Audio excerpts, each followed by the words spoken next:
Hey, everybody out there, old school fans, bottom dead center fans, welcome back to season 1. I think we're up to episode 7 now of Bottom Dead Center here on the OSMT YouTube channel.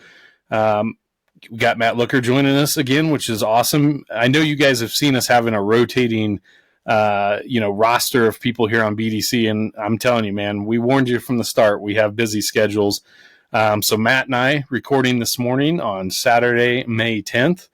But Matt, it's good to see you again. I know we've both been busy quite a lot. Frank's actually at a pit party right now, wherever they're racing for the Hot Wheels Monster Trucks live tour. I told him he should just fire up his phone during the pit party and just give us a quick update from the road on the Hot Wheels tour.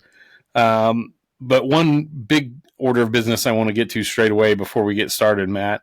Talking about our revolving roster. So you'll notice we still haven't had our buddy Matt Iceman Ison on in some time. And Iceman had a bit of an unexpected, medical procedure on his heart done the other day. And like I always say, it's not my business to talk about somebody else's stuff, but we want everybody to know Matt is he's doing well. He's recovering. It's been kind of nervous times, certainly for him and all of us and his loved ones and his friends. We've been just thinking about him a lot and keeping him in our thoughts and just looking forward to getting him back on here and kicking ass. It's killing him to not be on here with us because I know he wants to. So we might just have to do an Iceman blowout show when we get him healthy and back on the mic. We'll be talking Southern monster trucks and Louisiana cooking and heavy metal, and that's probably what it's just going to have to be for that episode. But Matt Looker, where are you at today, and what have you been up to, man? Let's just go right into news, weather, and sports this morning. Well, just been working a lot at home at your local fabulous emergency department. Got a couple days off here, so like you said, we all have different schedules. It's amazing how people with different jobs in different industries just can't have the time line up every single week for the same time. It's crazy that happens, especially Definitely. Frank actually doing monster truck stuff this weekend. So yeah, just been working at home. Throwdown season starts next week, getting in gear for that, as they say. Looking forward to it. Of course, it's the most wonderful time of the year. That's a Christmas song, but I think for monster truck fans, the summer outdoor season is one of the most wonderful times of the year as well. I think we're kind of spoiled as a fan base, man. There's some pretty amazing outdoor shows that are happening right now, and we're going to touch on a little of that as we get a little deeper into news, weather, and sports. But still kind of focusing on what we've been up to. I know you kind of made that lap around the East Coast that you were talking to us about when you were on with myself and Brian Manson. A couple weeks ago, you hit Connecticut and like the DC area, I believe, right? Yeah, that's right. Went out to Connecticut for a day or two, and then went down to just outside Washington, D.C. in Virginia. And by just outside, I mean a literal 5-minute drive from Pennsylvania Avenue in Arlington for a few days for a family thing. Actually got a celebration of life for my uncle who passed away from ALS last year here next week. He was actually kind of a biggity, what do you call it, a muckety muck in the airline industry, so it's going to be a pretty big party out there for him. So that'll be kind of looking forward to it, I guess. I don't know if that's the right word, but he was a good guy and lived a great life with a great family, so it'll be nice to go celebrate him here next week. Well, I mean, losing somebody you care about in any capacity is never a good thing, certainly. But like you're saying, I mean, we all should be fortunate enough to have our final party be a freaking party, man. Like, I want to be celebrated, like people we love, you want to celebrate them on the way out and reflect on, like you said, he lived an awesome life. That's all any of us can ask for, man, is just to stick around as long as we can, to have a good time and go sliding into the afterlife like the Dukes of Hazzards over the hood of a Dodge Charger, you know what I mean? Just slide in there sideways, smoking, on fire, and ready to go. That's right. But, yeah, like you're saying, there's some cool outdoor monster truck stuff happening right now, actually. I'm looking forward to talking about that later. So what's going on with you lately? You just came from a trip out west, or out east, rather. Yeah, out east as well. Not as far east as you. I'm so far west that out east is the Midwest, but had the good fortune to travel to Indianapolis recently for the Craft Brewers Conference. Obviously, I work in management for a beer wholesaler, and all of our craft beer and weird stuff like that, import stuff, is sort of my wheelhouse because I'm a nerd. I was actually joking with somebody while we were out there. I was having lunch with a brewery that we're going to be signing, and they were asking, they knew about my background with trucks. And I said, as far as I know, I might be the only person to have ever homebrewed a batch of beer at a Bigfoot shop. Because I did do that off the tailgate of my pickup in the body shop I call it the old Bigfoot shop. Of course, I don't mean the original garage in Ferguson, and I don't mean the original Midwest Quonset hut on South Lindbergh, but I'm talking about like the iconic Bigfoot shop, the king of the monster truck shops. I call it 6311, but I backed my pickup truck into the garage door bay for the body shop one evening, and Nick Dvorak, our painter, and I brewed a shitty batch of homebrewed beer back there. So, good crossover. But awesome. Anyways, so speak of Indy, just kind of as a teaser to everybody. So Matt, myself, and Frank Krimmel will be recording kind of a special Indianapolis-focused episode later this month. Of course, it is the month of May, so the Indy 500 and all the proceedings around that. In fact, the Indy road course race kicks off later today, if you were to be watching this live. So we want to do a little Indy stuff. We're not exclusively a monster truck podcast, so we are going to talk some Indy, but we're going to talk about monster trucks and Indy too in that same episode. It's going to be a really cool blend. But what I did want to mention real quick, like about my Indy trip, was just how brilliant already the activation for the 500 stuff is. Get off the plane at the airport in Indy. I'm sure you've flown in and out of that airport, probably some looker, especially in your Monster Jam days. Yeah, so it's a nice airport. When I lived just outside Indianapolis, I was based there for about a year, kind of working, freelance as an announcer and also for Greg Adams's team. I flew in and out of Indy, and the airport was always under construction and stuff back then. Anyways, haven't been there since like 2012. Airport's beautiful, and you get out of your terminal into the main concourse, and there's Indy cars. I mean, there's like a vintage like 30s era Indy car on a pedestal. And then there's a contemporary, show car of an Indy car out on the floor. And I was like, man, that's really slick. That's cool. Leave, get into town. I mean, there's buildings. The Marriott, which was just down the road from where I stayed, has like a 13-story high Indy 500 logo in vinyl on the outside glass facade of the building. And the Circle Center, kind of the atrium at the heart of downtown that connects a lot of the convention center to the hotels and stuff. All that glass is wrapped with cool IndyCar stuff. And then, get back to the airport to fly out, after everything's done on that Friday. And I'll drop the pictures in here. They've completely redone the concourse now at the airport. And that lone IndyCar with a sign next to it is now part of this huge, like a diorama on the glass wall back of the concourse, and it looks like this Indy car is charging down the front straight of Indy Motor Speedway, and you can see, they've done the pagoda and the grandstands, and there's like a mock flag stand that you can hold out the checkered flag and take your picture in and stuff like that. And I was just like, man, that kind of activation is awesome. And I'm not trying to go on a tangent here, but it.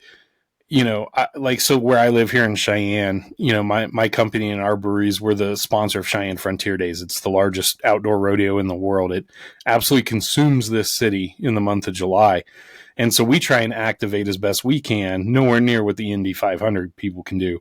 But we try and activate, and rodeo's not my thing. Country music's not my thing. So I'm like the perfect guy for this job because I'm just work.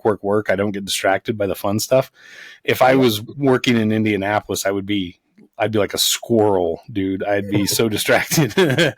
But the point I was getting at is I love seeing when an iconic event, whether it's Frontier Days or the Indy 500, Daytona 500, Super Bowl, whatever it is, I love seeing a city, and maybe the Super Bowl is a bad example because it tours around, but like the Indy 500 is Indy. I love seeing a city where that event is so much a part of its DNA, and it just consumes everything in a good way, when its time comes each year. That stuff's just everywhere, man. I mean, from the glass milk bottles on the shelf at the grocery store to the vinyl wraps on the building to just billboards. There's temporary street signs hung up in downtown Indy below. So like, let's say it's, Meridian Street, And then right below that, it says like Newgarden Boulevard, like Joseph Newgarden, the driver. And so all the drivers' names are all over town. And it was hilarious because all these beer people are not, generally speaking, race fans like we are. So I'm walking with, beer people to the convention center every day. And some guy's like, okay, so are we at Newgarden Street or Meridian Street? I'm like, man, I'm so fortunate I'm in a place to be disappointed in you right now, sir. No, that kind of stuff is really cool. And it hits differently when it's a location that doesn't change, like you were saying, versus the Super Bowl. When the Super Bowl comes into town, like the area around it gets in on the action, but it's not the same as when it's the same location, because those little places around the actual mecca of whatever it is, motorsports, IndyCar racing, they add on to their like celebration, if you will, each year, like you were talking about adding on to that IndyCar. And it's just kind of special. Like when Monster Jam used to go to Vegas, the casinos, some of the casinos in Vegas would have like posters for the World Finals in it. That's a very little thing. And it obviously the World Finals, even though it was always in Vegas for years, that's not even close to the Indy 500, but they would kind of activate a little bit. And one of the things that came to mind locally to me, about 30 miles, 40 miles west of Albany, there's a track called Fonda Speedway. Mm-hmm. It's a dirt track now. It's a half-mile flat D-shaped oval, which is kind of if you've never seen a race on a D flat track, it's just different than anything else. It's kind of cool. But anyways, that used to be a NASCAR track back in the 50s when they would race on dirt. And there's a McDonald's that is kind of across the street, which is also across a small river, the Mohawk River, which, as another aside, there's no wall on the back stretch. So every once in a while, a car would end up in the river. Yeah. But there's a McDonald's there it was there at least since the 70s, I want to say before. And, most McDonald's are pretty well the same decor inside, but this one had lots of NASCAR stuff inside. That's and specifically cool. Old school NASCAR, even pre-Winston Cup when it was the Grand National Series, stuff all inside it. And just little things like that when you're going to a racetrack or to a Hall of Fame and the places around that actual venue pay tribute to it, it just makes it really cool and a whole experience as opposed to just an event that you're going to. Excuse me. It's kind of a cheesy analogy here, but I refer back to the original Cars movie, the Disney Cars movie. At Radiator Springs and Route 66. Yeah. And it's like that whole town is built around the idea of Route 66. And so that's what I like is, there's a lot going on in Indianapolis, but I mean, if you ask 1,000 people across the United States, what happens in Indianapolis, I mean, you're probably going to get, some Colts game stuff, but the Indy 500 is still the most iconic sporting event that happens around that town. So, I had a great time in Indianapolis, and we'll talk about, so we did make it up to Indianapolis Motor Speedway one afternoon after we finished up at the conference, myself and a couple of friends of mine. How ironic is this? So a friend of mine and his wife, and I hire him at my company in the beer business to handle some sampling and activation stuff for me, but he's also part of the judging and porter committee for the World Beer Cup, and he lives 2 streets over from me. He's my racing buddy. He comes over. He was watching the race from Texas with me over here at the house last weekend. But we went all the way to Indianapolis, and I don't think we'd had a beer together yet this year because we've both been so busy. So we both had to fly to Indy to have a beer together. So he was handling stuff at World Beer Cup. I was there for Craft Brewers Conference, and kind of, those things run side by side there. So we Ubered up to the Speedway one afternoon, and I'm going to save most of the Speedway talk for when we have Frank on, but I will tell you the completely gutted and redone and ultra-modernized Speedway Museum at Indianapolis Motor Speedway.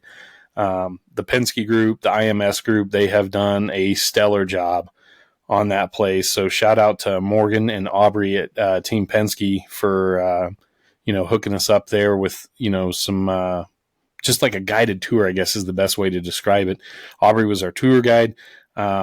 she's like 23 or something. She literally lives like minutes from the speedway. She's grown up around the speedway and open wheel racing her whole life, and she is in the best way possible as nerdy about IndyCar and open wheel racing as what we are about monster trucks. So I mean, if we're like, that's what you want. That's what you want, dude. Yes, I mean, she's sitting there and she's telling me all about, this engine was actually from Rick Mears' second chassis that he used in 1988. I'm like, cool. But then I was like, that's a little deep for me, even on the IndyCar side. And then I'm thinking, well, but I could be like, well, see, technically that was Gary Porter's first truck still, but he lengthened the wheelbase. And I'm like, oh, right. She's as bad as we are. This is great. Like, that's not actually a model of Rap Attack because the left front isn't turned around backwards. The tread. Yes. Stuff like that, Yeah. As you can see here, this is a replica chassis because it's not twisted and it doesn't have overbite. And you're like, what? Right. Yeah, definitely.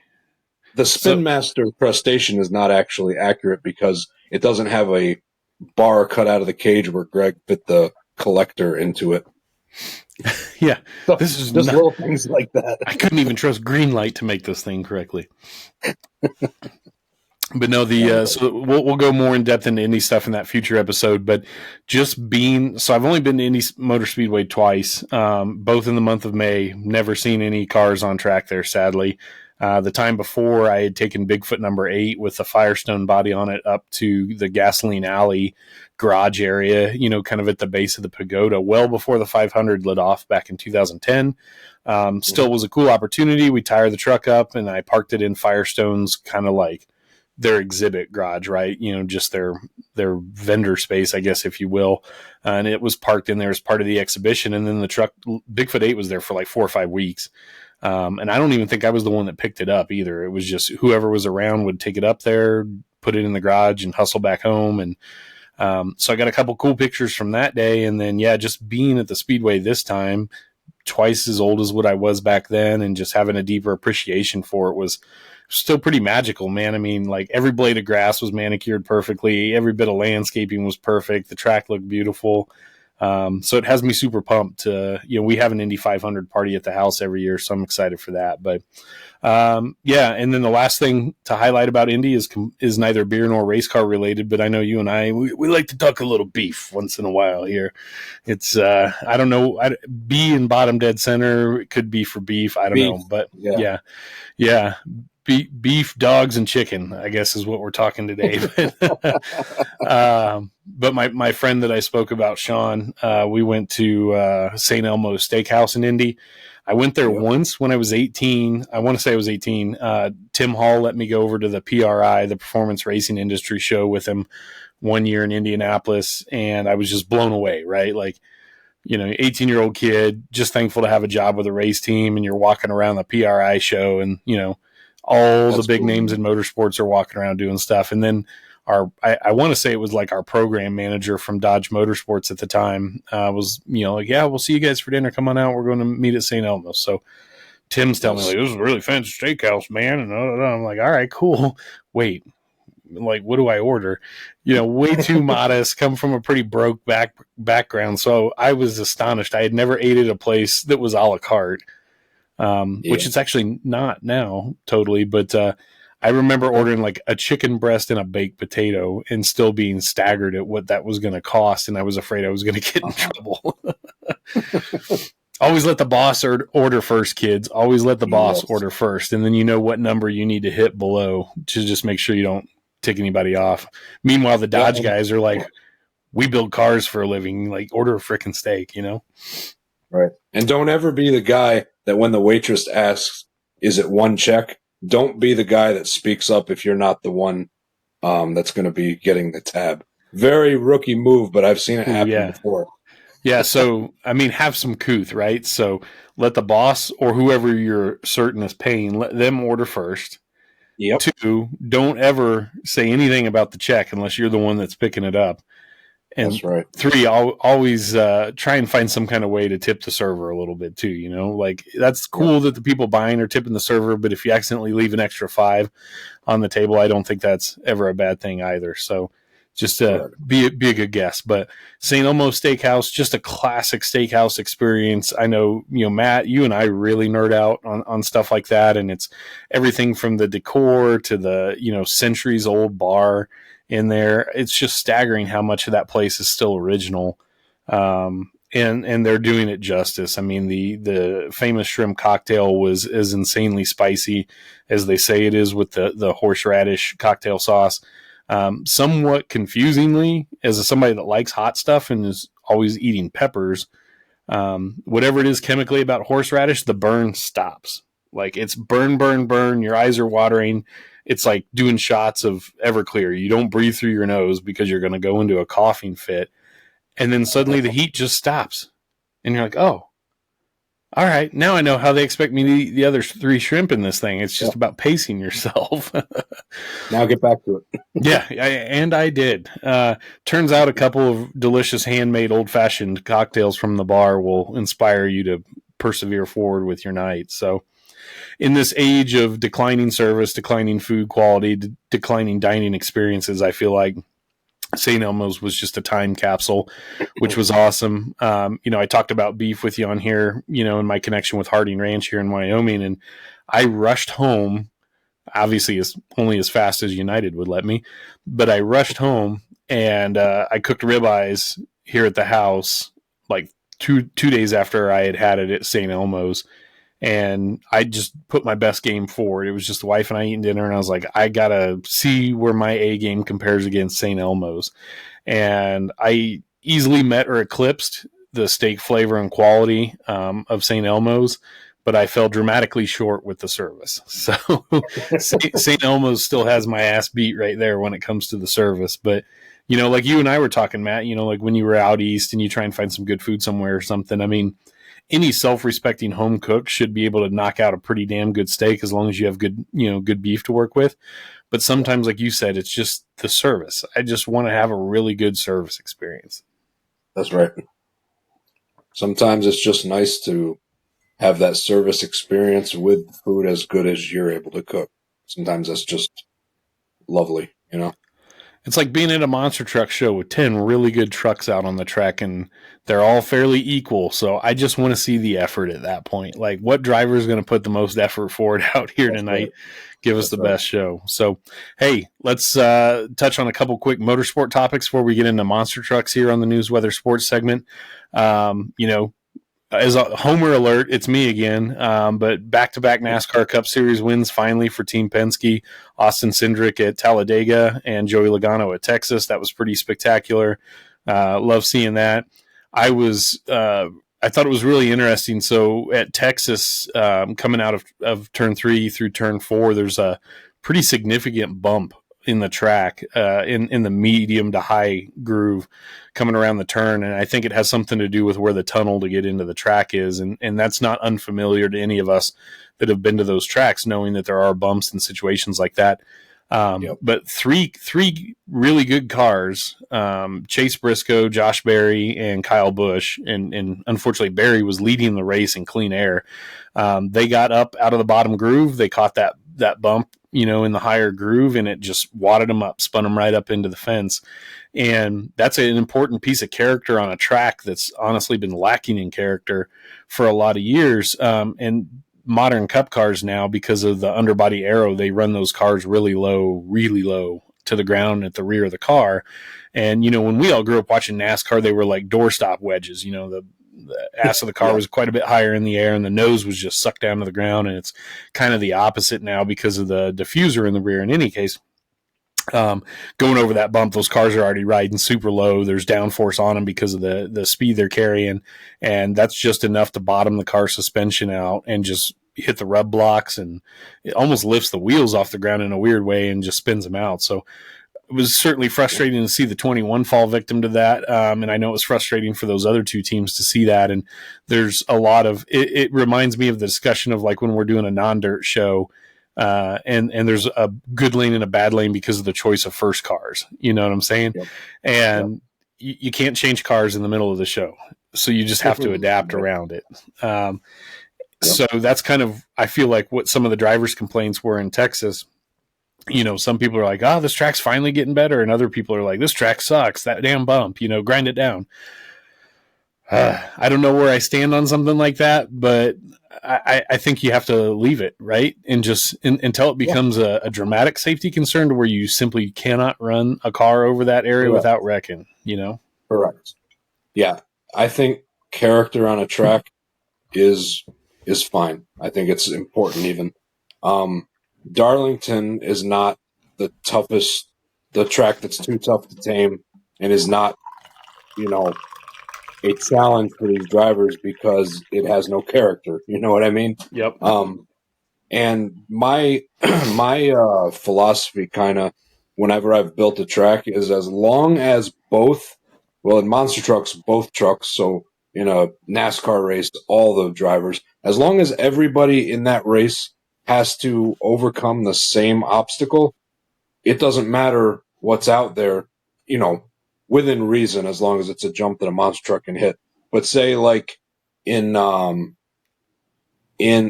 let's take Charlotte, for example, that track. Each truck basically runs each lane once and they cross over at some point. So if one lane has a little bit of a weird jump, that's okay because both trucks have to hit it once equally. And if that jump makes them have to check up and, do something weird that they're not normally used to, that's all right because that's even, and it makes them have to think a little bit more. At Texas, if they have to know to stay off of that one particular spot, well, it's just part of the track, and it's something that they have to account for, and I don't mind it at all. Like you said, until it becomes a safety issue, I think it's fine. I agree with you 100%. I mean, you have to set your personal feelings aside, so like when the 21 wadded up from the lead, I'm like, oh, man. Right. But I mean, that's an unforced error, that kind of thing can happen. And that's part of, we don't race anything, monster trucks, NASCAR, IndyCar, any of that. We don't race on velodromes, cycling tracks that are just immaculately glass smooth and perfect. Right. And especially, so where sometimes Formula One can be more entertaining on a super newly paved, fresh, clean track where they can run their cars really low to the ground. Sometimes that can be entertaining. I feel like with stock car racing, I need a rough, character driven, bumpy. I mean, the Chicago street course should suck by all metrics, but it's actually, I think, a really interesting race just because of the, the tarmac changes. You go from concrete to asphalt in places, and there's manhole covers welded down, and there's just lots of changes. The surface is very dynamic. And I don't think that's a bad thing on an oval either. I tend to think about like Iowa Speedway, that's had sections of the lower groove repaved, but not the higher groove. I think all that stuff's really interesting. And to your point about monster trucks, I think is as long as the levels of interest are as equal as they can be between the lanes, then I'm good with that. Make a roller hill where the launch side of the ramp is a little too steep and it's going to kick everybody up some, just as long as it's equal. You can't have a Penda track on one side and a arena Beckley show jump on the other side. As long as it's equal, I think it's interesting. But yeah, and then on the Formula One side, I saw a really cool debate open up the other day. Oscar, as of this recording, Oscar Piastri with McLaren, obviously dominating the Formula One season points so far, but he's already got more career wins by one than Lando Norris, who's been driving for McLaren for a number of years now and has been hyped as a future world champion and all that. I still have a ton of confidence in Lando, and I think he's a great driver, but this is an excellent opportunity to maybe point out the difference that equipment can make. So, Lando was driving a McLaren car that was not equipped to run at the front of the field with Mercedes and Red Bull and things like that in the past. And now that they have that car, he's still performing at a very high level, but you take a very talented young driver like Piastri and you stick him in a McLaren that was only bad for a couple months last year and then woke up in the second half of the season. The kid's already got like 6 wins right now and he's leading the driver's points. So I think it's exciting. I'd still like to see Lando get a title, but it does speak to, I think the Penda days are probably a great example of that. If we want to draw a parallel over to monster trucks, whatever Bigfoot driver was stuck in number 8 when it was Snakebite, or whoever was driving Fred Schaefer's second truck. They rarely seem to have as many tools and arguably skills possibly, but they rarely seem to have the same truck under them that like Andy Brass or Dan Runte or Fred Schaefer had under them, you know? Absolutely. And, the Penda, that was a great parallel in the Penda days. And even like 10 years ago in Monster Jam, there was a time when Dennis's truck would be trailer mates with another vehicle, or another monster truck. And even though they're both set up by the same crew, there'd be 2 crew chiefs and a third for that team. The guy that was with Dennis, it's not the same truck. It's not the same setup. And Dennis is a wildly talented driver and experienced. But even so, that other truck would not rise to the level of Dennis's digger that weekend because it's not the same resources or setup, like you're saying. I'm a pretty firm believer that let's pick Monster Jam circa whatever 2010. You take Dennis or Tom and you pull them out of those trucks, and I'm not being disrespectful. Let's just call spades here. You pull those guys out and you put them in Bustin' Loose, and they're not winning. Correct. I mean, they're certainly not winning world finals, right? Like you put Tom in a back marker truck or a midfield truck, even he's going to extract probably about the most you can get out of that truck. I mean, it would be. Let's be honest, 2010 Tom Meents driving Bustin' Loose could be really cool for a minute until it busted loose. Everything busted loose. Right. But conversely, if you take a guy like Ron or like Jim Jack with Reptoid or something and you put them in a top flight Gravedigger truck or a top flight Meents truck, they're probably going to be more successful than they were in their own trucks, but I still would argue they're not going to see anywhere near the success of Tom and Dennis. So that is my stance against it's only the car argument or it's only the driver argument. Max Verstappen fans argue that Max would be a world champion in damn near anything. Alpine is currently fielding a tractor at Formula One races instead of an F1 car. And I mean, Max couldn't do anything with that. But conversely, if you take a backmarker driver that's not particularly great and you put them in a Red Bull, they might be way more competitive, but they're still not going to be 4-time defending world champions like Verstappen is. So, like any good cocktail, you can't have too much mixer and you can't have too much booze in there. There has to be a bit of a balance, Yep. And one thing that came to mind when you were talking about that era of Monster Jam is look at what happened to John Seasock when he went from being an independent with Sudden Impact to driving the Batman. He won 2 Vegases back to back and was world champion for 2 years and certainly stepped up his freestyle. And not just because he was able to go out and wad the truck up, but he was able to step it up with a lot better equipment and not having to pay out of pocket for it. So yeah, you're absolutely right. And I think any form of motorsports, it will show that to be true. Yeah, definitely. I mean, it might seem like comparing Formula One to monster trucks is a bit daft, but I think when it comes to the basic elements of it all, it's all atoms that we're piecing together to form this concoction that makes motorsports, and there are a lot of similar elements at the root of it. So, and of course, like you said, we'll do the special Indianapolis focused episode later this month, which I'm super excited about. Like, not just Indy 500 talk, but monster trucks in Indy as well. We might even have a special video release coming for you on that, which leads us into monster truck topics. And we talked a little bit about Vegas earlier. Did you happen to see last night's OSMT Tough Cuts episode from Las Vegas 1990? I saw the preview for it, and unfortunately I was not able to watch it yet. That was actually on my plan for today. Nice. I love those rough cuts. This is a very specific example that I don't know if anybody will remember, but I used to watch that show, Everybody Loves Raymond, when I was a kid. And there was an episode where his dad, who was just this crotchety old Italian guy, Raymond gets him a fully digitally remastered, as they call it, CD set of his favorite LPs that he used to have that I think he lost or whatever. And they were the best quality ever. And, his dad's listening to him and he's like, these suck.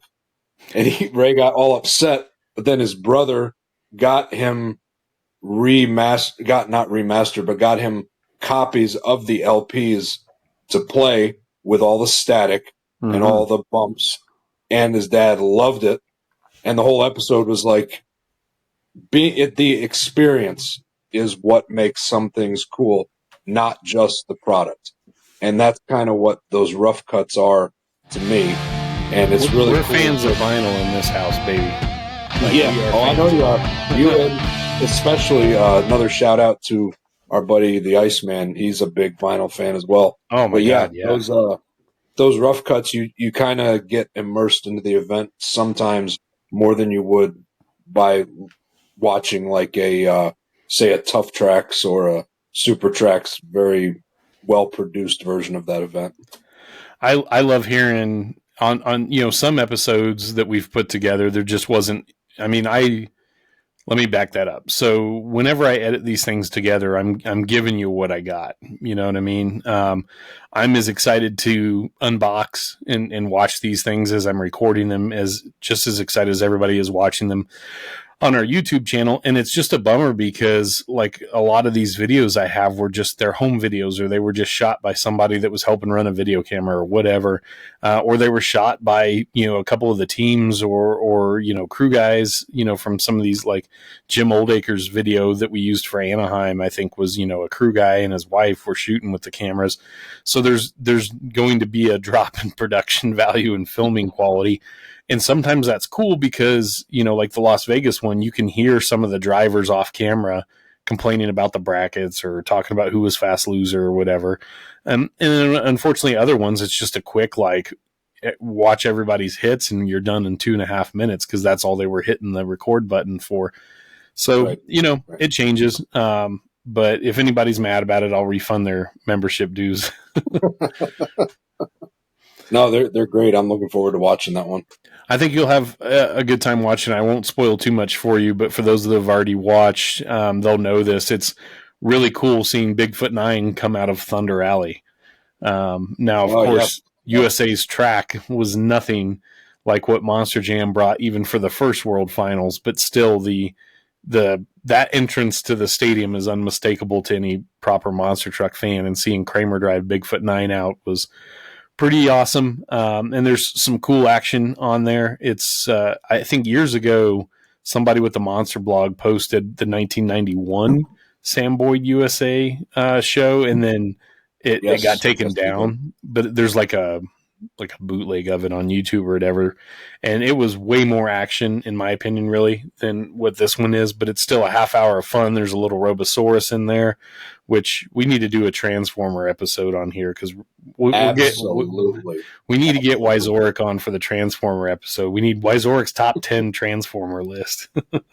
Wyzoric and Alan Tura. We'll get oh my God, yeah. Tura, I don't know if I have enough recording time on my platform here to handle an Alan Tura episode.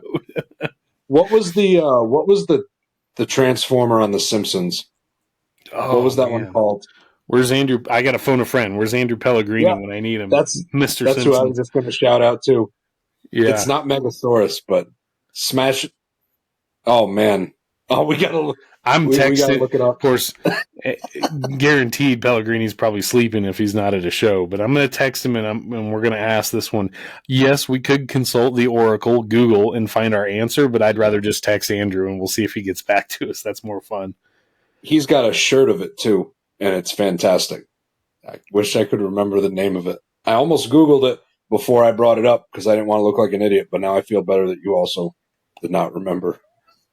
Yeah. Well, this is fun. I've reached out to a lifeline here, God dang it, and we'll see what he says. So, moving on from that video, I was super excited about that. We should have, like I said, maybe one more special video release around the Indy BDC timeframe that I'm excited to share with everybody, and appreciate everybody's support on the Instagram and the YouTube channels. We're slowly approaching 1,000 subscribers on YouTube, which is cool. The only reason I worry about that, because you'll see me or I'll type something like and subscribe. I just don't want anybody to miss anything. Pardon my language, but I don't really give a shit how many people are actually subscribed. And I don't mean that in a negative way. It's just, we're not making any money off this. We're not monetizing it. So the whole drive to get into people's metrics and to, have a certain amount of followers and that changes your monetization. I don't know anything about that, and I really don't care anything about that. I just like you, just like Frank, I have a normal job and I use that to pay my bills. I'm not certainly not looking to become an internet star with my YouTube channel. Mainly I just don't want anybody to miss any of the cool stuff that we put on there. So please give us a like and subscribe on there just so you can make sure you're not missing out on the cool stuff happening on there. Otherwise, business as usual. Appreciate your guys' support. We did drop some new merch in the OSMT Mart over the last couple weeks.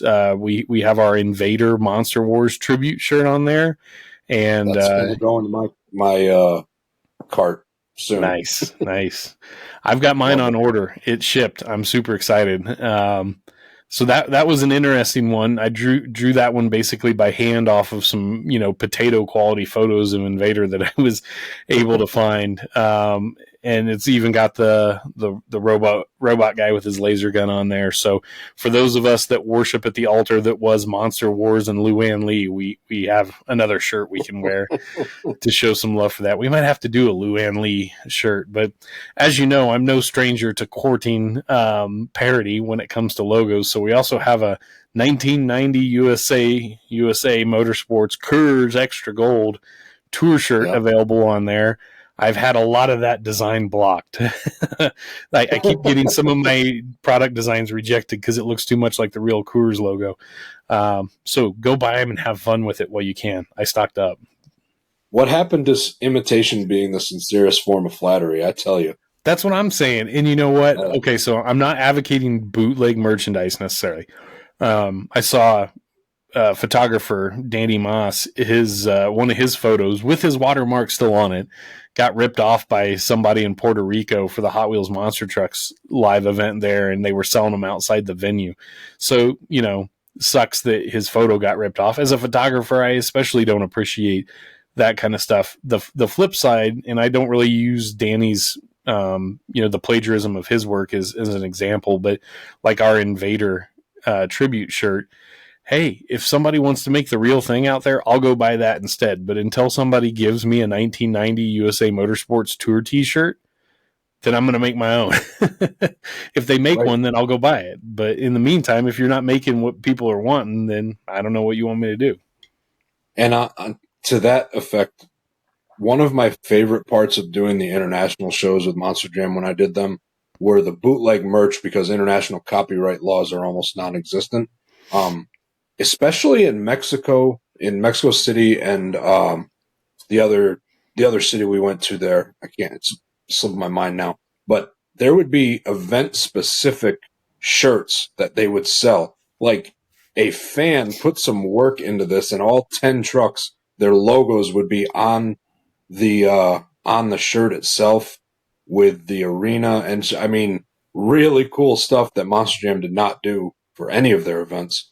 And I'm like, this is cool, man. I'm going to take a lap down the street before the event starts so I can get some of that merch. I kind of dig something that's that bespoke. Like, if you're just ripping somebody's photo off and taping it to a flag stick, that's fucking lame. But if you went to the trouble to, like, a fan or somebody with a fan in their lives had to think of that, to actually look up the lineup of the show, the truck logos, to make something bespoke for that event. And, sometimes a little competition for business isn't a bad thing, because it can spur on, a little bit of willingness to try something different instead of just a generic tour shirt or something like that. So speak of encouraging other people to do stuff, I feel like I'm starting to see a little more like home video type footage showing up on YouTube, like what we're doing with OSMT. From other users, and that excites me immensely. And some people have reached out to share more of their stuff with us and everything, which is cool. All of this is being done for the greater good of the industry and for the fans. We're all fans at heart too. I mean, you'd be hard pressed to find many drivers even today that aren't fans. I mean, I'm sure we could probably Right. find some among the ranks at a certain large company that has a fleet of their own trucks that don't know anything about the old stuff or care about it. But as far as the rest of us go, we all give a shit about this stuff. So as people continue to digitize things that they have and share them, I think it's awesome. I mean, if you're sitting on a hoard of footage that you're holding back from everybody, but you could otherwise be sharing it, then tisk, I say, get out there and Right. let's celebrate this stuff. Let's appreciate this stuff. And when we get to our Roundtire discussion later, a lot of this is rooted in the Rollin Thunder discussion that we've had on and off. So we'll get to that in Roundtire. But let's talk about some contemporary monster truck topics. There is some stuff that's definitely worth mentioning. We're not a nightly news program, so you'll bear with us, hopefully, as we catch up on the last couple of weeks of stuff. But Looker, I think the one that you and I are most excited to talk about is young Jon Zimmer Jr.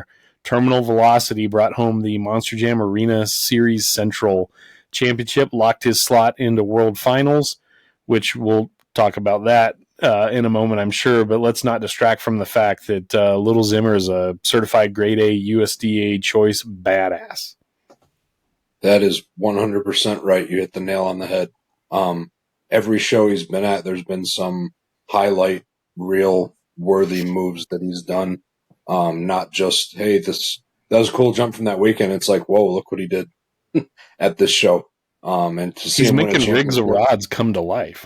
Like all the dumb stuff you can do in a computer game, and he's like, nope, that's real. He is, and I dabble in some rigs of rods here and there, not as much as I probably should or shouldn't. I don't know which is the right way to go with that, but yeah, I mean, he does stuff with a real truck that most people can't do on a video game. So, I mean, obviously, a huge shout out to him, his dad. I mean, I can't imagine how proud Jon Sr. is, not only being able to work with his son and get beat by his son, but watch his pride and joy take a championship at one of the top levels in this industry. Yeah, absolutely. Because I mean, the fleet drivers, they fly in, they do their thing, they fly out. Which I'm not disparaging that. I mean, one of our best friends in the industry and one of the brain trusts behind BDC, Cody Saucier, he flies in, flies out. Now, granted, during the week, he's definitely got his hands on stuff. But the point being, the fleet drivers are by design never going to be quite as invested in their trucks as what the independent guys like the Zimmers are with their trucks. I mean, they eat, sleep, breathe their trucks. So right. That is the ultimate payoff in two different ways. For one, it's the ultimate payoff in my mind as a driver, owner, however you want to describe the Zimmers. It's an ultimate payoff that all of your hard work, your time spent away from home, the money invested by all parties, that's the result you were looking for in the first place, is go out and win the damn thing. But I think in the long run, when, 20 years from now, Zimmer Sr. is going to look back and be like, the ultimate payoff was not just seeing my child, my personal human being pride and joy go out and be so successful and accomplished, but simply just knowing that not all of that was so worth it. And he got to do it with him. He didn't sit in the stands, once or twice a year and watch his kid kick some ass. He was there in the trenches with his kid while his kid was kicking everybody's ass, including his own, respectfully, which is badass, man. Like, as a parent, what more would you ask for there? And a lot of things that, Frank hit on it when he beat Dennis in Atlanta at that show. Sometimes the coolest compliment that you can get from one of the titans of industry is when they say, I'm glad that you are the one that beat me. Because that is just, not only did you beat him, but they're saying that there's no excuse for why it happened, and they respect you enough to say, I'm glad that you were the one that did it. So that's definitely applies here as well. Yeah, tremendously. So I kind of have a bench racing story, if you don't mind. I want to share that I feel like highlights that point you made about Frank and Dennis and how that lines up. And I promise I'm not being a narcissist trying to drive this back to personal experience, but I didn't have a lot of moments like that in my driving career. I mean, I raced against Bennett Clark, I raced against Steele Wilson, I raced against some old hands that were veterans, and that's pretty cool, to say I raced against Clydesdale and Virginia Giant. But beating those guys, there was never like, I didn't have enough time spent with them, or certainly didn't have a friendship with Bennett or Deal or anything like that. But I ran a bunch of Torgerson shows on the West Coast my rookie indoor season. The Monster X Tour, I had Bigfoot 10, so I had, the old truck in the fleet and the old shocks and all that, but god dang, I love that truck. Anyways, Bill Payne's trucks were super optimized for the level of shows Torgerson was putting on at the time. The Monster X shows looked pretty good, I thought, back then. Cars were painted, there was chalk lines, like it wasn't that bad. And Bill's trucks were optimized for that. Bill's a hell of a driver. He's a hell of a fabricator. Like, he is I don't want to say one-man band because that diminishes, he has a good team around him, but I mean, he is the beating heart of his operation. He's the kinetic energy that makes it go forward. Anyways, the whole monster truck militia thing was kind of a big deal with those guys at the time. It was their little clique. Obviously, we didn't fit into that, being Bigfoot guys. And I just tried to stay on him. And he certainly whipped me in freestyle and wheelie contest. I was able to get around those guys in racing a lot. My goal when I freestyled against Bill, and I knew he was always going to close the show, and why wouldn't you, but I was like, well, I got a big fuel tank and a good cooling system in Bigfoot, and my brakes don't overheat. I'll just run this thing as long as I can. So at least that puts a little pressure on him to, run long into the night. But I remember after we got done doing, several weeks of shows with him, we were leaving, I want to say it was Bakersfield. And so Kramer and I get back to the arena the morning after, everything's loaded up, and we go out to the semi to fire it up and to head off to, I think we were going to Texas maybe. Anyhow, I go to climb up on the side of the semi to open the door and everything, and there's 2 monster truck militia vinyl decals kind of tucked into the weather stripping of the door there. And there's a note on the back, and Bill's like, you're a member of the militia in our book. And I was like, holy fuck, that is cool. I still have those stickers with his note on it in my personal archives. I never used those stickers. I didn't know where to put them. I thought the note was more important than the sticker. I don't know that Bigfoot would have let me put the sticker on anything at the time on the truck anyways. So I have the stickers, which is cool. And whatever people think of Bill, or they used to think of Bill, or whatever, I don't give a shit. I know whatever opinions I have of him were completely changed in all the good ways by the time I got done running that tour with him. So big respect to Bill, shout out. And yeah, that note meant the world to a young, driver that was never destined to be a champion or anything like that. I was just trying to carve out my little piece. And that was a great, that was a blessing from one of the cool guys that reached down and touch you on the shoulder. So to your point, with Dennis telling Frank, hey, if anybody's going to beat me, I'm glad it was you. I mean, man, you would trade 10 meaningless, I say meaningless, you'd trade 10 regular wins for just one of those really good ones that meant something. Absolutely. Without a doubt. And, I never driven a truck in competition, but interviewing the drivers right after their wins, you get that from a lot of some of the really good drivers. Is you can tell they're genuinely excited and content for what just happened, even though they lost. And that's a really cool thing to see, sportsmanship wise. And you know that the level of what just happened, the level of competition, the level of the event was just brought up another level because your best guy was happy with what just happened. I think the human element that Monster Jam pays more attention to now is really important.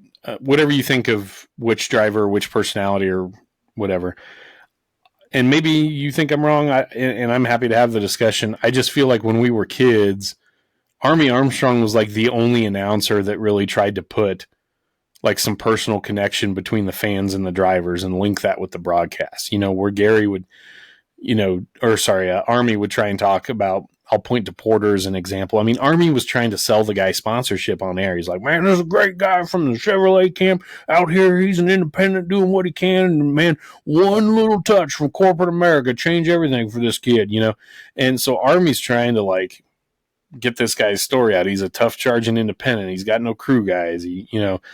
That kind of stuff is, I feel like we see more into the personal side of drivers now, maybe than we used to. And I think that's good 100%. because for so long, I mean, for the bulk of the monster truck industry's history, when people come up to a driver 9 times out of 10, if not more, maybe it's 19 times out of 20, the fan wants the truck's autograph. I mean, again, nobody here, but if people came up to me when I was driving Bigfoot and wanted my autograph, I was like 99.9% sure they just wanted to make sure they could read Bigfoot on the autograph. So on any signature I ever did for Bigfoot was legible. My signature really wasn't. And that's fine. But where I'm excited about where the industry's kind of at right now, and I think Elliott Miller did a really good job back in the day with Michigan Monster Trucks, as that's morphed into Monster Truck Throwdown with the video content and stuff that he's produced over the years. I think Elliott's done a great job of humanizing the drivers behind the trucks a little bit, and certainly guys like Kohler on the independent side have been a huge springboard to get people to pay attention to the drivers and their stories more. And I still think Monster Jam is doing a better job than they used to about making sure to put faces on the camera and not just truck names and identities. Yeah, I agree with that. And I think a lot of that has to do with social media. Yep. Nowadays, it's a lot easier. Elliott is a big proponent of the video and the production value, like before and after the show, of making that a big deal, because it does draw people into the industry, into throwdown events specifically. And he strives to put that as the marquee of the throwdown brand is, the videos and the media behind it. The shows are, I'm as a fan, I'm happy with how they are. But he tries to really make the videos and the production value top notch. And I like that point about Army Armstrong being one of the only guys that did that back in the day. And I think one reason that they could do that is when you have a duo like Army and Scott Douglas, you've got Scott bringing all of the competition, all of the point standings, the venue aspect to it. And then you got Army, who's the pit reporter and the color commentator, but he's able to focus more on the person behind the big truck. He can focus on that because there's someone else that's also, when Army stops talking, Scott can go, well, now let's look at what happened with the points with that. So it was really good to have that. And I think being able to be part of a duo is one of the reasons that was able to happen. Like Brett Kepner and Super Tracks, I always loved watching his, the events that he was hosting. I felt like him specifically, he made it really seem like, even like, 91 Worcester, Massachusetts was a top marquee event, which as a kid, I felt like that. Now looking back at it, it's kind of laughable. Not to take anything away from that venue. It's like watching top fuel cars. It's like watching top fuel cars in a parking lot, but the announcer's still selling it like it's the U.S. Nationals. Like, never before in the tri-state area has so much horsepower been assembled in one building. This is the Monster Truck Challenge at the Knickerbocker Arena. And you're like... That's right. That's right. And I think from a modern day standpoint, Scott Heaton is that guy. He can make paint drying sound entertaining. But yeah, just I really like that Army, to kind of bring it back to your point. I was kind of getting off on a tangent there, but being able to, which is kind of the whole point of this podcast, as it were. Bottom dead tangent. But yeah, just to bring the human aspect of it was really, really cool back in the day, because not a lot of people did that. And, there would be, I remember some interviews, there was one in Flint, Michigan, I think in '89, that event where USA 1 flipped end over end and Equalizer broke the wheel off. Gonna have to be more specific. Yeah, that's true. Yeah. It was that one where he flipped on the concrete, which was kind of a rough hit back then. But Army was interviewing some of the guys. It was getting towards the end of the season, and they're really trying to get those points. I remember that season there was 4 trucks that was battling for the lead. And he was interviewing Dennis, and Dennis was talking about the pumpkin and a hog's head. Pumpkin on it, it'll knock a U-joint out of it, and when it knocks a U-joint out and you're whirling on that motor, it'll tear a transfer case up, swinging the shaft off. So we're going to go back and change something in the drive line of it. Yeah, I would have guessed it was a definite pumpkin and a hog's head situation myself too. Everyone just kind of laughs, and then they That talk might be a little a T-shirt bit more coming. Yes, I fully support that. But yeah, and the amount of interest that Monster Jam pays to the family aspect of it is really cool because whether or not, however you feel about Monster Jam, maybe back 15 years ago, they didn't give their independent trucks as fair of a shake compared to Gravedigger. And nowadays, it really seems like it's more of a level playing field, and you got to give them props for that.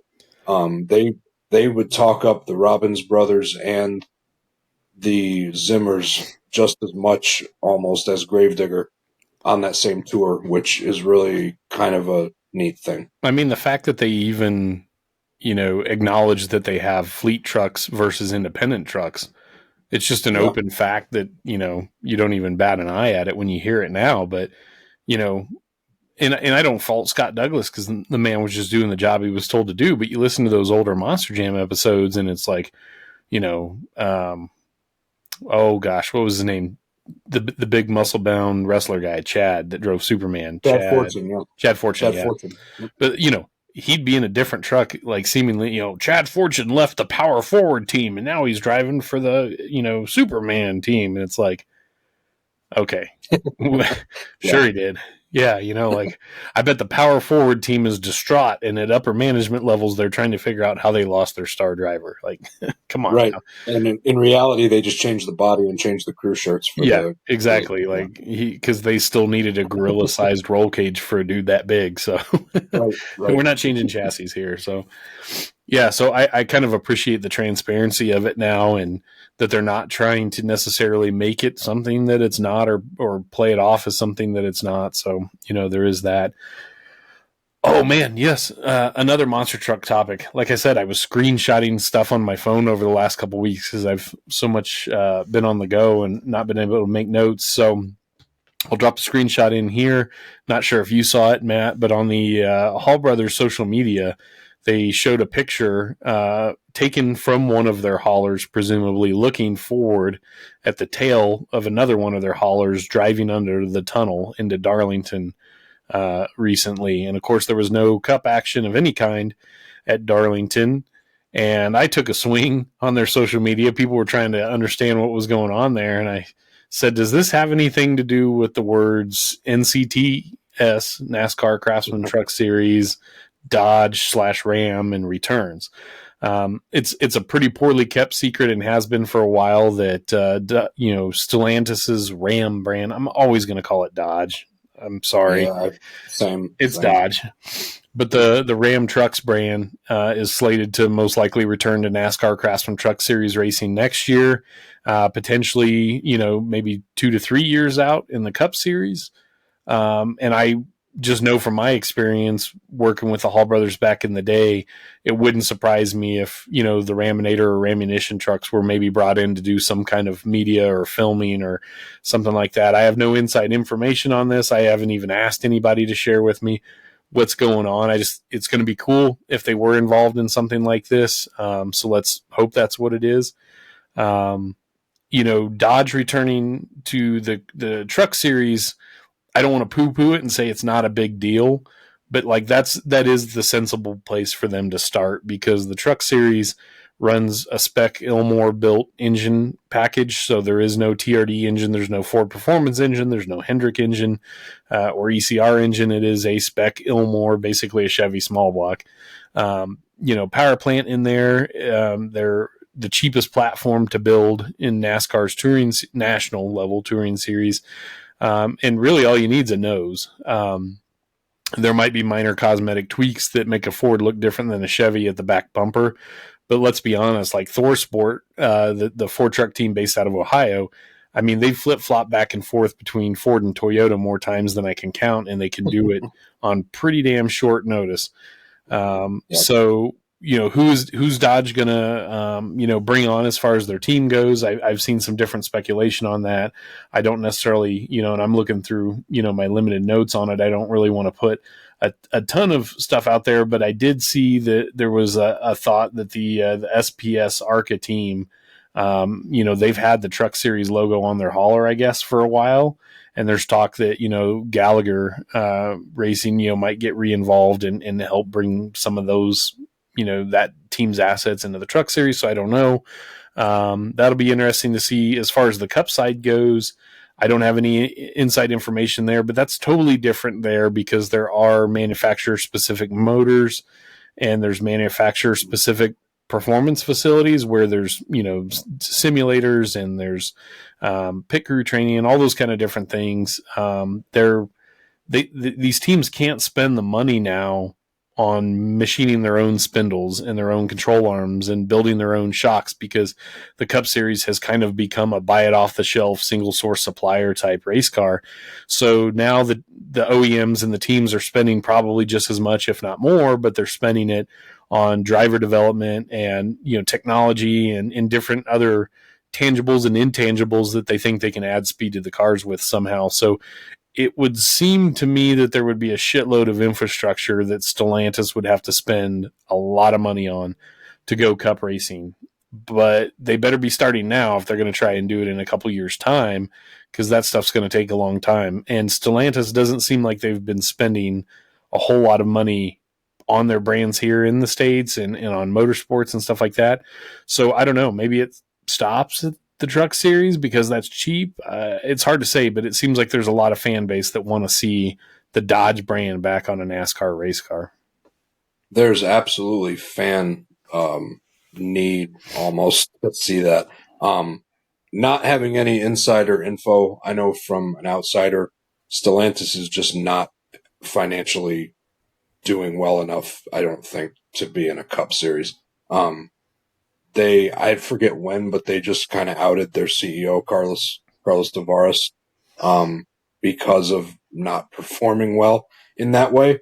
And it's no secret that they're, struggling to, I don't want to say stay afloat because I like I said, I don't have any insider info with that, but I certainly would be surprised if they were spending money to go racing at a Cup Series level anytime soon. But you're right. They do have to lay some groundwork to eventually get to that point, and the Truck Series seemed like it would be a logical first step.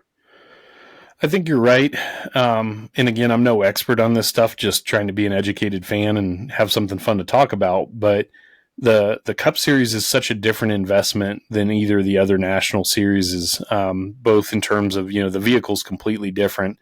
They do say a lot that driving the trucks offers more carryover for a driver experience-wise to jump, from the trucks to the Cup Series, and that the Xfinity Series almost doesn't benefit you as much going from that series. So the traditional 3-rung ladder series, it almost seems like the Truck Series is where you would just go learn what you can learn and then skip over that to the Cup Series because you almost don't need the Xfinity Series. So it's almost like the Xfinity Series is like the safety net that catches you if you can't quite make the leap from trucks to Cup, or you fall out of, like Daniel Hemrick, I want to say, he fell back down to the Truck Series level this year, but like Harrison Burton fell out of the Cup Series after last year, and he's, actually doing pretty good for himself. In the Xfinity Series, Cole Custer did the same thing. He might want to consider going back to the Xfinity Series the way his Cup year is going, but I guess the question then becomes like, are you participating in the Truck Series as a manufacturer because you're simply just part of NASCAR and you're able to use the Truck Series? And I'm speaking from maybe an OEM standpoint. You can just use the Truck Series to bring your development drivers through. It's maybe not so much about selling pickup trucks, because I feel like today's pickup truck buyer isn't really that invested in what's happening maybe with the Truck Series, and there's not a lot of correlation there. Like, just because that thing goes fast in circles at the racetrack doesn't have anything to do with everything truck sales right now is about off-road. It's about higher ride height and bigger tires and off-road capability and all that kind of stuff. I mean, the sport truck craze isn't, which I feel like maybe relates to NASCAR Truck Series, maybe more. That's not really a thing. Like, so I don't know, kind of drifting there. But so is Ram getting into it because they think they're going to sell more trucks by participating in the Truck Series, or is it really just trying to lay some bedrock that they can, build a Cup Series foundation on? If Stellantis was more financially viable and was throwing money around, I would maybe lean more towards that Cup re-involvement, and I still, for some reason, feel like that's maybe where this is headed. Otherwise, it seems a bit daft to just only throw some money at the Truck Series and to not give people something to root for on Sunday. So remains to be seen. That'll be interesting, but back to the root of the conversation. Happy to see the Hall Brothers team out there, engaging in some kind of corporate activation. Time will tell what it's going to be. Also, not to get personal too much, but do want to publicly, I already did it privately, but want to send out our condolences to Mark and Tim Hall and their whole family. They lost their mother, Joan, a few weeks ago, and Joni was a fixture there when I worked there. There's a lot of young racers that have come and gone through the doors of that place, and she was the shop mom. She was the mom of the business. You know what I mean? She was certainly just a total sweetheart to me the entire time I was there as an 18-year-old kid that had just moved away from home. And, she let me stay in the upstairs bedroom of her house for a few weeks till I could afford my first apartment. So those are personal things that, you could never assign any kind of value to. And I could probably do a whole episode of BDC just trying to explain, how much Mark and Tim love their mom and what she meant to them. So condolences to everybody over there at Hall Brothers, and, Godspeed to them. Absolutely. All right, well, that's going to wrap it up for our news, weather, and sports segment right here. We're going to take a quick break, and then we're going to get into the Roundtire discussion. Got a couple great topics coming up. We're going to talk a little bit of Monster Truck Hall of Fame nomination stuff. Ron Bachman and Jim Oldaker. We'll probably do a dedicated one to Ron Bachman, but I want to get to Jim Oldaker today. And Matt Looker, your homework is overdue. We need to hear about your thoughts on Throwback Monster Truck Liveries. So we're going to take a quick break. We'll be right back here on BDC.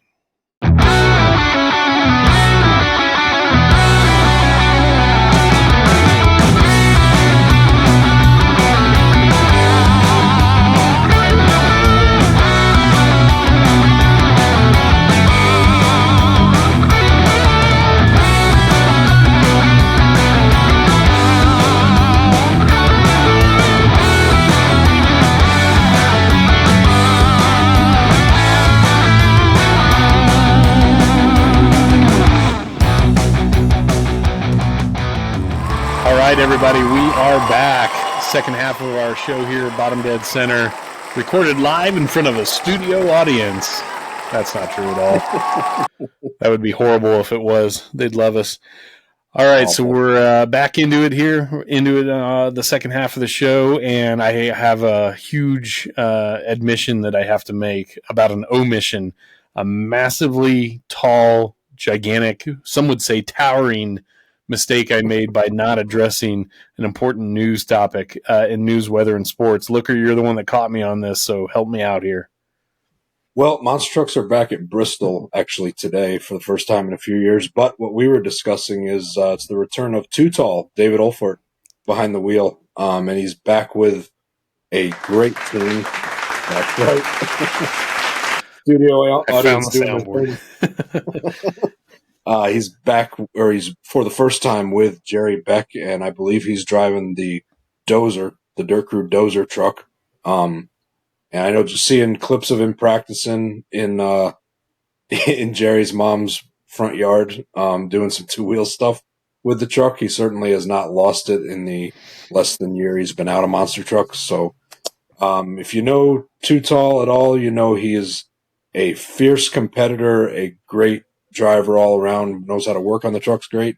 He's also a great guy. And for someone that's an old school fan that, like Cody and like Frank, worked their way up from the bottom, being a fan to being a crew guy full-time to being a driver, just someone that you really love to see do great. And I have no doubt that him being on the same team as Jerry and Darren Basil. They are going to do some great things. So great to see Too Tall back behind the wheel this weekend today for the first time in a while. I have a feeling, based on empirical evidence from watching that team's other trucks, this dude's going to sky this thing out. Like they're not going to be afraid to send that thing up high. So I saw Too Tall drive in Denver. I don't know what it was, a year or two ago. I was super impressed with him. Obviously knew him by reputation, knew that he was a good driver, but yeah, I think it's good to see him back. That's the kind of talent that we don't want to lose, behind the wheel out there. And, again, strictly, you have way more insight into this than I do, but I feel like with what I know about DCT Power Sports team versus what I know about him, I think it's going to be a great fit. It is. Those trucks are top of the line. Everyone there works hard. Having guys like Jerry and Darren Basil, not to take anything away from Jared that drives the Cybertruck, just he's a lot newer. But having those two to lean on, I think this is going to be a great marriage for Too Tall, and I'm really looking forward to seeing what the rest of the summer is going to be like and what first quarter next year is going to be like as well. And it's Bristol, baby. Like, Bristol's always cool, That's but right. with monster trucks in the infield, that's pretty awesome too. So I saw a picture of the track last night on social media, and it looked super interesting. A lot of dirt out there, and there's some buses, and I couldn't quite tell by how they painted some of the dirt, but it almost looked like they might have had like a berm, a turning berm, kind of like Monster Jam uses sometimes. Yeah, I was talking to a couple other people about it. It does look like that. I was also, one of the things that came up is they're going to have to put something to force the trucks up onto the berm so they don't turn before it. But yeah, that was the idea, is to have one of those berms like Monster Jam. I don't envy the cleanup crew one bit, because being at Bristol, it's the Coliseum. It's kind of hallowed grounds, and it's got to be clean when they're done. Yeah. And if you've ever tried to clean dirt off of asphalt, on a, production level like a monster truck show, not just your driveway, it's going to be days of work of scrubbing to get that off with scrapers and brooms on skid steers and stuff. But yeah, the track looks great. Kind of wish I would go out there. Also, would be remiss if I didn't give a big good luck to Elliot, who's out there with Colossus driving as well. That should be a good show. There's going to be a lot of hard runners. And also another shout out to John Gordon, open trailering the truck there.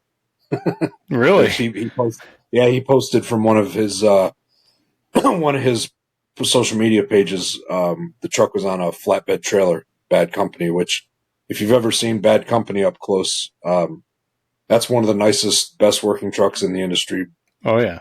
I wouldn't say bar none. It is one of the nicest trucks that you can hope to have at an event. So seeing that on an open trailer is just almost kind of funny. So what's the occasion for the open trailer then? I don't know for sure. I don't want to really speculate on it because I'm not sure. I think he might just be kind of doing this one on his own. Gotcha. But regardless, whatever it is, it was kind of cool to see the truck on an open trailer. It's one of those definitely old school touches that you don't see that often. Make sure those body panels are securely fastened before you hit the highway. I can tell you that. I think we lost a fiberglass tailgate off a Hall Brothers truck once that we had to haul something on an open trailer. So I bet. No, that's awesome. So great shout out to Too Tall, and then Elliot and Colossus. I want to see Colossus at the last great Coliseum bring home a win. That would be awesome. So that's a lot of alliteration, though. Yeah, Colossus at the Coliseum. Yeah, that would be a cool shirt too. It's the Colossus at the Coliseum, the war on the floor, that kind of stuff. All right, so let's get into Roundtire Discussion. First topic, Matt's overdue homework. We need to talk Throwback Liveries. So without rushing you got to give us your top 5 throwback liveries that you would like to see, but also, if you'd like, you can give us some of your pet peeves when it comes to throwbacks that aren't done correctly. Well, okay, I'm glad you put that last one in because I am a man of pet peeves. Sometimes I have to control myself with the amount that I have. No, just kidding. But yeah, so the Invader, that's one of my favorites. And the Invader and my second one that I'm going to throw out there, which is the Monster Wars, specifically Equalizer. The one with the orange lettering and the blue and white. The reason that I love these two, and actually my other picks will reflect that as well, is when you have anything that races on dirt, colors that do not blend in the slightest just really kind of set it apart and look really cool to me. The bright yellow, the bright orange, and I believe Invader has some pink in it as well. Yeah. And seeing that on a dirt track with some painted cars, it just really brings back nostalgia, and just a really cool look to a truck. That Invader, like you guys were talking at that episode, I listened to that one on a drive that I had, and it was, you guys hit it right on the money. It was just a classic, really clean looking Ford body, and that paint was just, it was almost very 80s, the way that it threw out, the way the lettering, even just one of my favorites, that Invader. And no shade to I sometimes go by the TV program that you saw him on, so no shade to the Super Tracks Invader, the blue, or the blue, black, and green one. Yeah. That was a clean looking truck, but that 93 Invader just really popped. The same with the Equalizer. I'm going to go right into my number 4 one, or number 2, whichever. Well, real quick, I wanted to touch on the yellow Invader thing with you. You that's funny. Yeah. You mentioned that it was very kind of 80s looking, because I think I made a joke that it looked like an 80s hairband logo, like, Yes. like some German, kraut metal band that was playing, shows in the States in the late 80s. Yeah, wir Invader, we are from Berlin. Yeah, we're here to rock. Okay. Like, that's totally what I wanted Invader to be, was like, did you see the Invader show at the Civic Center last weekend? Oh my God, they sing in English really well. I'm picturing the German guy from Super Troopers going to the local arena and going to one of the ushers. Invaders here, yeah. Yeah. Where can we sit for the best experience to hear Invader play? Yeah. Yeah, so Invader is spielen in Cheyenne this evening, yeah. Oh man. Sorry. Yeah, no, that's fine. The font of the lettering and the bright yellow, just perfect. Again, with Equalizer, it's kind of the same thing, and I really like the cut of the body on Equalizer. The way that I always call it the Equalizer front clip on the S10, the way that the headlights are kind of cut out almost, and it just really gives it a kind of a fast look to it, almost like something you'd see on a old school mud racer. Yeah. You don't really have them anymore, but the ones that used to run like in the Camel Mud series and out at the Jamborees back in the 90s. Just the body, you could still tell kind of what truck it was, but it was cut so much that it just looked kind of like a purpose-built race vehicle with that body on it. Hey, again, breaking news real quick. Sorry. Andrew Pellegrini has woke up and texted us. It was Truckosaurus on The Simpsons. Truckosaurus. I knew it. Oh, man. All right. Truckosaurus. That's right. So shout out Andrew Pellegrini. Thank you for coming in clutch on that. It would have been less fun to find that answer on Google. Yes, it would have. Shout out to Andrew Pellegrini. Always a great guy to be around. But yeah, the Equalizer, kind of the same thing, that specifically the 92 to 93 Equalizer. The one that Harper is running now, I don't think has the orange in it. I could be wrong. And the body is not actually the exact same one. Nothing against the one that he runs now. But the Monster Wars specific one, that Equalizer, that was, and the fact that it had a chrome roll bar on the back was just kind of cool. It's like there's no reason for it to have that, but it was there and it looked really cool. Style points were still a thing back then, whether it was the Lund racerbacks or the deflector shield visors or the chrome roll hoops, like all of that stuff was still important back then because we weren't rolling trucks over every night in a skills contest, which I'm not shitting on that. I'm just saying, like, you had the luxury of bolting that stuff on back then, and for the most part, it stuck around for a season. Right. My next one, you're talking about 80s. I don't know if it gets any more 80s than Star Monster.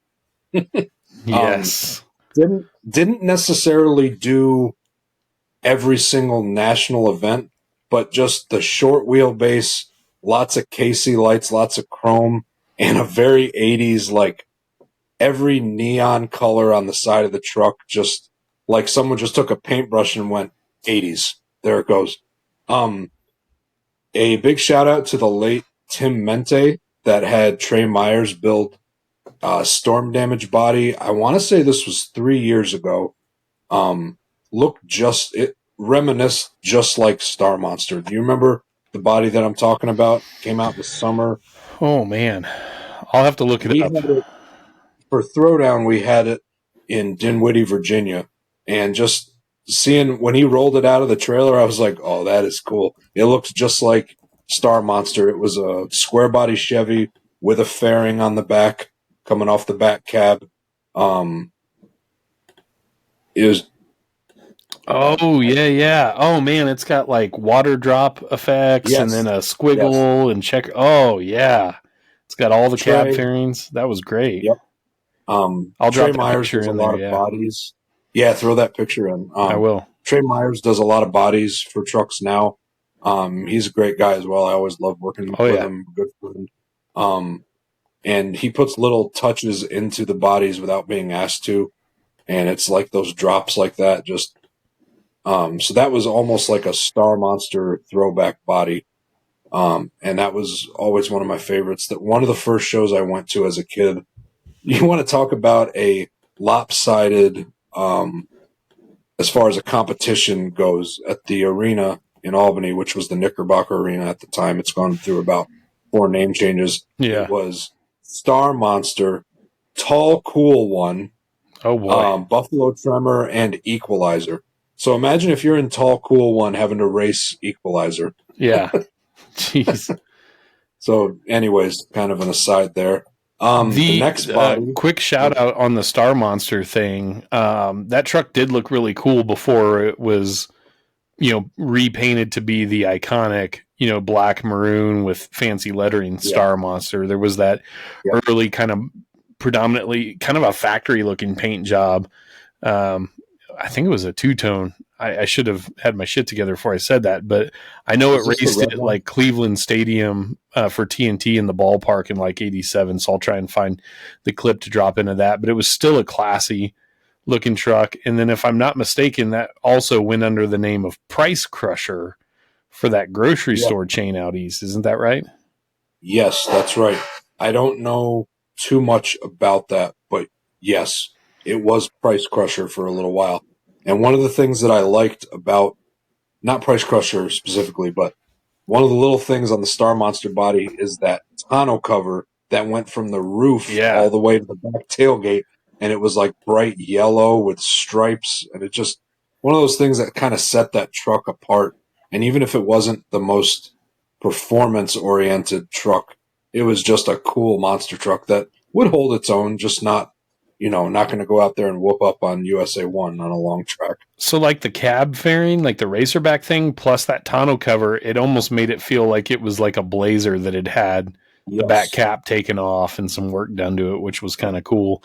That truck got around too, man. Like it raced at the Silverdome at some shows. It was at Louisville Motor Speedway, which Star Monster would, I feel like if there was a old school monster trucks video game, right? In like Gran Turismo, where you have to start out in like an Opel Astra or something really small and slow, Star Monster might be one of those entry level trucks that you have to start the game out, and you're watching Taurus 3 and Gravedigger drive off into the distance at Louisville Motor Speedway while you're trying to huck it around there in the Star Monster.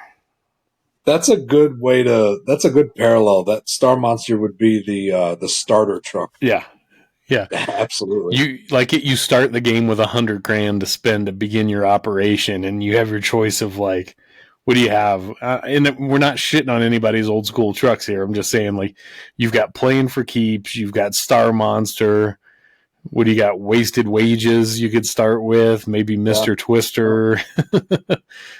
Thumper. Yeah. Again, we're not crapping on anybody's trucks here. I'm just saying, like, there is you can't start the game out with Gravedigger 7. That's just, you just can't do it. No. I guess I'll move on to the next one. It was my last two, because you guys had 5, right? Yes. My last 2 were actually team trucks, and I saw them a lot over the years. A few times in Albany and a lot of years at Lebanon Valley. They're different. So they're team trucks, but they're not the same, like, vein of body. UFO and Liquidator. So UFO, for one thing, it's a band name. Oh, yeah. That's always kind of cool. Hey, how ironic is that? The vinyl record I produced earlier is UFO. Yes, that's right. Yeah. I mean, come on, man. That's We didn't plan it. No, we did not. So that was kind of pipes like, and UFO into the background of this. People have to. Yes, please. Look, man, we never make you watch or listen to anything on OSMT, but I guarantee you your shitty music taste will get corrected by hanging out with us long enough. I like the way you put that. So kind of a combination of the Invader and Equalizer body. The UFO body was cut so you couldn't tell exactly what kind of truck it was, but sat really cool on it. And just the bright yellow, the 5-year-old cartoonish drawing of a UFO on the side. I just always really liked that body. And Bob Fisher was always going to come to win. And later on, Mike Wales drove Liquidator when it was the yellow one more. But the Liquidator I'm thinking of is the one right before he sold it to CSOC and became Sudden Impact. That bright green with the drippy Liquidator. It was almost like a camouflage kind of paint job, wasn't it? Yeah, it was. I actually have a bunch of good shots. Well, I say good. It was not a professional camera. But one year we went to Lebanon Valley.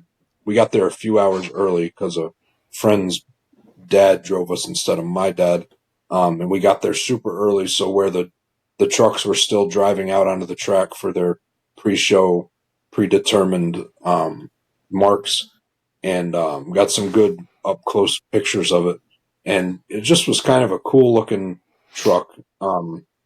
Man, I forgot that chassis that CSOC bought from him ran a 97 F-150 Liquidator body. Yeah.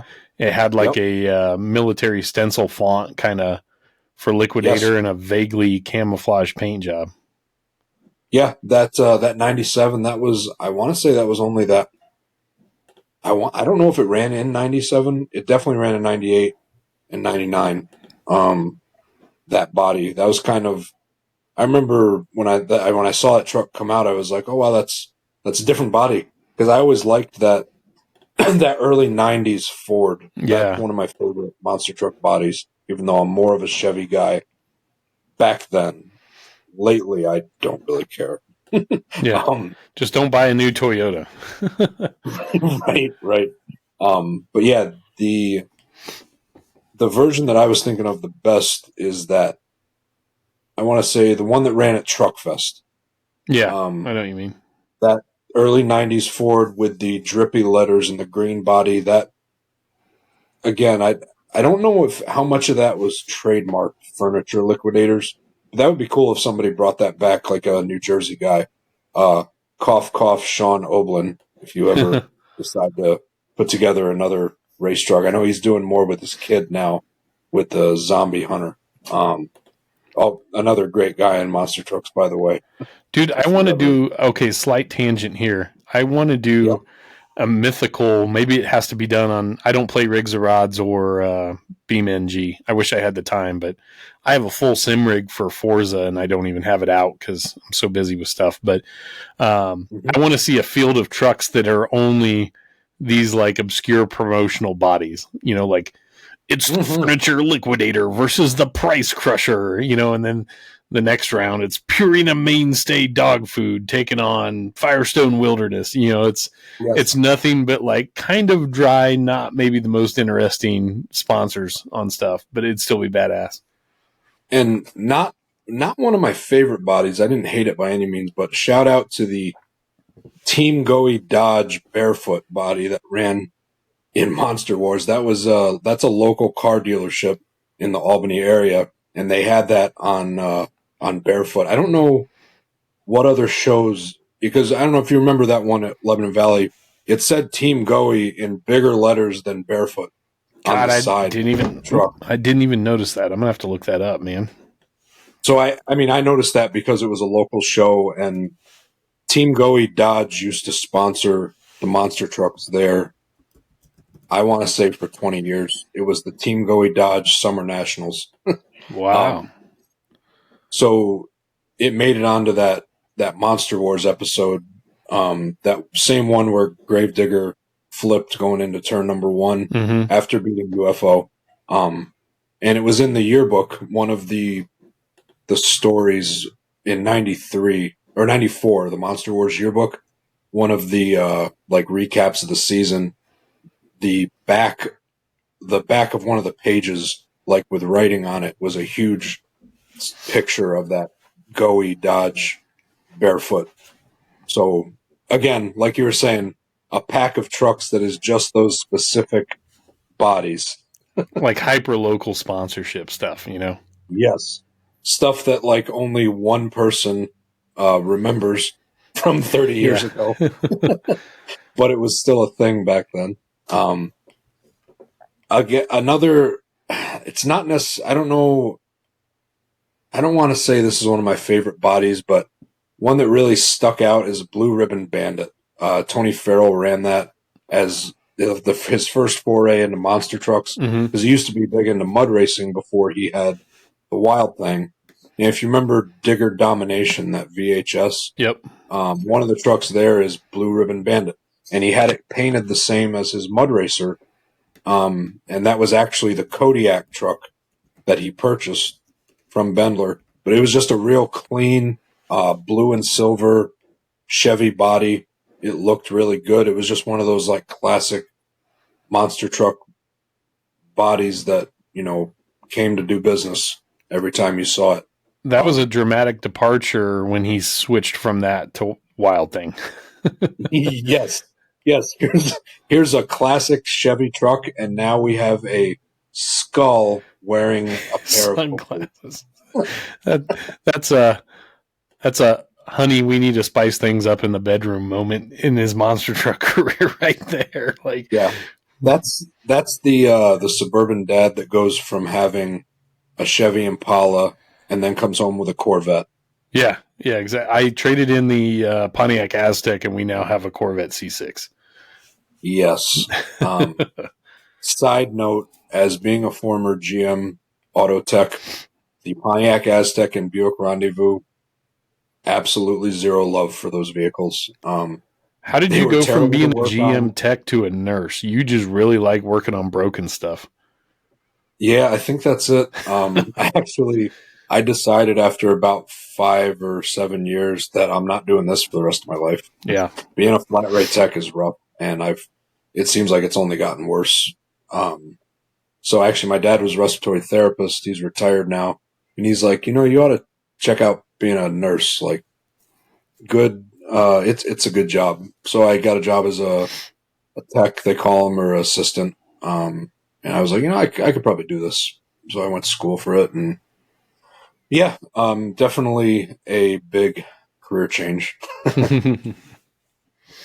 And I totally do not recommend the Pontiac Aztek or the what's the thing that always breaks in your intestine that you got to get cut out? God, I screwed this joke up. Take two. Wait. That I'm not sure what appendix. That's what it is. Appendix, yeah. I totally. Matt Looker does not recommend the Pontiac Aztek or the human appendix. Right. The Pontiac appendix or the human Aztek. I don't know, whatever you want to call it. Those things were like the worst parts of a car and a minivan put together. They're so bad. And it was when Buick was starting to get away from just having old man cars, which I love an old man car. Yes. And they put this abomination into the Buick lineup, which also had so many notorious, at the time, like, oh, it's going to need lower intake gaskets. It's going to need an AC condenser. And to work on it is terrible. So, Man. Anytime I hear Pontiac Aztek or Buick Rendezvous, just nothing but terrible thoughts for either one of those in my mind. Anyway, so while we're on this tangent, I'd like to nominate the Chrysler PT Cruiser in this conversation. Oh, yeah. Which it's pretty ironic. If you remember the old I think it was Top Gear, it might have been Grand Tour episode where the boys, the original guys, Clarkson, May, and Hammond, they did like, what is the worst car, in the world? And it was the U.S. versus Russia or the Soviet Union. And the PT Cruiser came out on top. It outlasted everything to be the best worst car in the world. But I had a PT Cruiser for a while as a company car at the first beer distributor I worked for. And don't ask me how I went from that to an F-250, but thank God I did. That fucking PT Cruiser was... I have some PT Cruiser stories, but I have to tell you, this thing wouldn't die. So one time we went up to Jackson Hole, Wyoming, to visit one of our breweries that we sold, and then we went over Teton Pass, a mountain pass, to Victor, Idaho, to visit another brewery. And while myself and my coworker were there, we actually were like, hey, you know what? We actually needed a couple kegs of this back down in Cheyenne. So without giving you a geography lesson, Cheyenne's predominantly flat. It's kind of like Nebraska or Kansas out here, but the western side of Wyoming is extremely mountainous, like the mountains of Colorado. So we load up like 5 kegs of beer into the back of this frickin' PT Cruiser with our suitcases. Struggling. Like I'm in like manual low on this automatic transmission to go up one side of the pass, and thank God the weather was good. But then to come down the other side, we caught the brakes on fire. There was just no way to not. I mean, it's a Dodge Neon with a minivan body on top. I mean, we're packed full of beefy dudes and kegs. This should have been a beer run made in an F-250, and instead we're in this PT Cruiser. And I actually had to use the emergency brake to help us come to a stop at a roadside pull-off to let the brakes cool down a little bit. Because I was losing, I was captain's curse at World Finals. I was losing my pedal going into the turn. I didn't want to put her in the safety holds. And we limped that thing back home to Cheyenne through a snowstorm. Went around a road closure gate, and it survived. And then literally like a month later, I was coming back from a beer festival in Laramie, Wyoming, and I had my wife and my oldest daughter, who was still a baby at the time, in the car seat in the back. And like this drive is going great. And then we get into the outskirts of Cheyenne. And for those out there that have never lived in the Rockies, weather changes around here frequently and quickly. And next thing you know, we get into the outskirts of Cheyenne, and there's a fucking tornado warning. And like massive rain, hail is coming down. There's no visibility. And we're trying to get to the townhome we were renting at the time. And dude, people are like stopping in the middle of the road, and the tornado sirens are going off and shit's blowing everywhere. And I'm from the Midwest, man. Like I ain't stopping and letting this thing gobble us up. So I'm passing cars. I'm passing cars down the middle of the road, and then I'm passing cars on the shoulder. And I'm like, I'm getting us home. And I'm terrified. I got our baby girl in the back. And so anyways, we get to our neighborhood. And as it later turns out, the tornado was like half a mile away where it was touching down. It wasn't like an F5 where it was wiping out the whole town. It was like an F1 or an F2. And it was only just intermittently touched down. We don't get a lot of that stuff in Wyoming, thankfully. But I go tearing into our neighborhood. And we have a lot of those intersections in Cheyenne where there's like a big crown to the road at the intersection. Well, buddy, I sent her through the intersection really hard, and I felt the front, lower, everything just cased it in, lift up, come through the intersection. We didn't get air, I don't think, but it was probably pretty close. And then I have to make one right-hand turn to get onto our neighborhood street to pull up to our townhome. And man, I grabbed a handful of e-brake and a foot full of throttle, and it was a badass turn. I clipped the turning pole like Kenny Kelling, and wiped out the right front tire sidewall going around the corner. Didn't pop the tire, but it broke the belts or whatever in the tire, so there was like a big bubble in the sidewall. So I got us inside, and dude, this is so crazy. What a tangent to get on, but it's all about the PT Cruiser, I promise. So we run up to the front door of the house, and we're trying to let ourselves in so we can get down into the crawl space for shelter, and stuff is blowing sideways at us. And I'm holding, my wife's trying to unlock the front door with the keys, and I'm holding our daughter in the car seat, and I hear her like crying and gurgling, and I look down, and the water is raining off our roof and overpowering the gutters so bad it was filling her car seat with water. And she's like up to her neck in water. Oh shit! So I dump the water out, and the wife gets us in the front door, and we run and we get under the crawl space, and then the sirens turn off like 15 minutes later. Walk outside, and it's just like they always tell you, you know, it's clear outside and the sun is starting to shine. Dude, the trees are shredded, like branches everywhere. And I go over to where the PT Cruiser's parked, and I mean, the water's still rushing through the gutter on the sidewalk, so I can't even get under it to look. So waited a while and then get underneath it. And yeah, dude, I totally buckled the lower radiator support, the lower cross member, you know, under the engine for the control arms and everything. That was smashed up pretty good. It shoved the air conditioning compressor up into the front of the motor. Like, I caved her in pretty good. So had it towed to the Dodge dealer, and I called my boss, told him what happened. I was like, dude, I was going to use this thing up to get us home safely. I didn't know where the tornado was, how big it was, didn't give a shit. And it was like $2,500 to fix it. They paid to fix it. I'm like, damn it, this thing won't die. It won't go away. It was the toughest. And what's really crazy, so I only worked for that beer distributor for like another year after that. And I got moved into a Super Duty like the next week, which finally was cool. It was a new guy, so I got the PT Loser at the start. But so anyhow, left there, go to the place I've been with now for 8 or 9 years.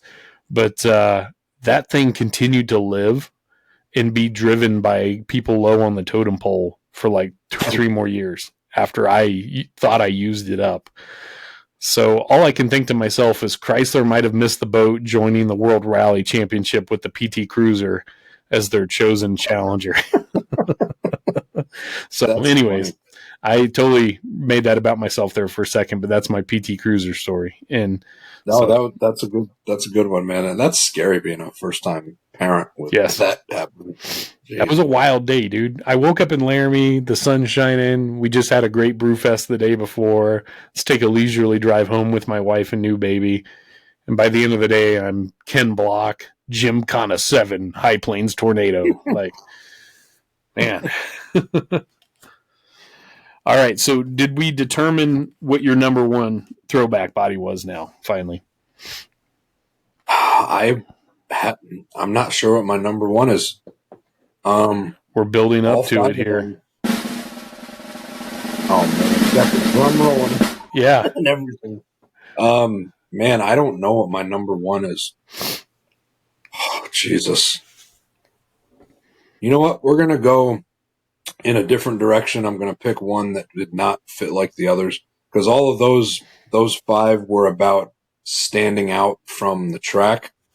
I'm going to go with the OG Virginia Giant being. Yeah. It was so classic 1980s monster truck. And I think the current owner, driver, Cliff, I'd like to buy a vowel. That throwback body that he has on it now does it some justice when it is clean. But the original Virginia Giant body, that was just so classic 1980s monster truck. Like, does not have to do anything cool except look cool. And it did perform, but like the point of that truck was that you could eat off it, and it had all the KC lights, and it looked great under the lights with flash bulbs shining off it. Dude, that is like the epitome of just a classy 80s monster truck. I mean, the Bigfoot trucks were iconic how they looked, and Gravedigger was the original hot rod truck. It was cool, and like Carolina Crusher was just a great example of a generic monster truck in the best way possible. I mean that nicely. Yeah. But holy shit, man, the original Virginia Giant. Show truck. It was a show truck. Dude, but the flip top body and oh man. Mm-hmm. You nailed it And on it was that at one, man. It was at the first show that I went to also, which was 1990 in Albany. It was Bigfoot 4 with Piant, but with the all blue body, Virginia Giant and the 2 Jeeps. Yeah. And then, of course, Vorian and 15 Mud Racer. Greeny just sent me a text with a screenshot from a Simpsons episode. I'll save it and I'll drop it in here. But it's Bart like dreaming of a blue monster truck called Bad Boy Bart. That's excellent. That is excellent. Yeah, love it. So as we wrap up the throwback livery thing there, kind of transition now, I wouldn't mind seeing a throwback to the original Rollin Thunder. Monster van paint job. That would be gangster, which brings up my political campaign here this year to get Ron Bachman of Bigfoot and Jim Oldaker of Rollin Thunder inducted into the Monster Truck Hall of Fame. So I kind of wanted to touch on Oldaker a little bit on this episode because, of course, we definitely need to do that was me waving at my daughters. Yes, have fun at your sleepover. That was not an Elon Musk gesture. That was me. I hope not. No. That is, if you know me, that's not me. No, that's me sending my daughters off to head to a sleepover right now. So yeah, this is the raw and unedited Bottom Dead Center. Oh my gosh, Pellegrini keeps hitting me with the Simpsons stuff. That's amazing. I invited him. I said, call in. Why not? Yes, we should have him on. He'd be a good one. He would be brilliant, man. As long as he doesn't get in trouble with the powers that be, he's brilliant. I've made a career on the side of getting Pellegrini in trouble at shows. Love it. Yeah. So, hey, let's talk Oldaker for a second. So, exhaust-fumes.com. That's my personal blog site. When I have the time and feel like writing and you like long form writing about various topics, including monster trucks, there is a lengthy biography that's 4 parts long that I did on Jim Oldaker of Rollin Thunder last year. And I will, I haven't had anything to do with the Hall of Fame or the nominating committee or anything like that for a really long time. So I get it.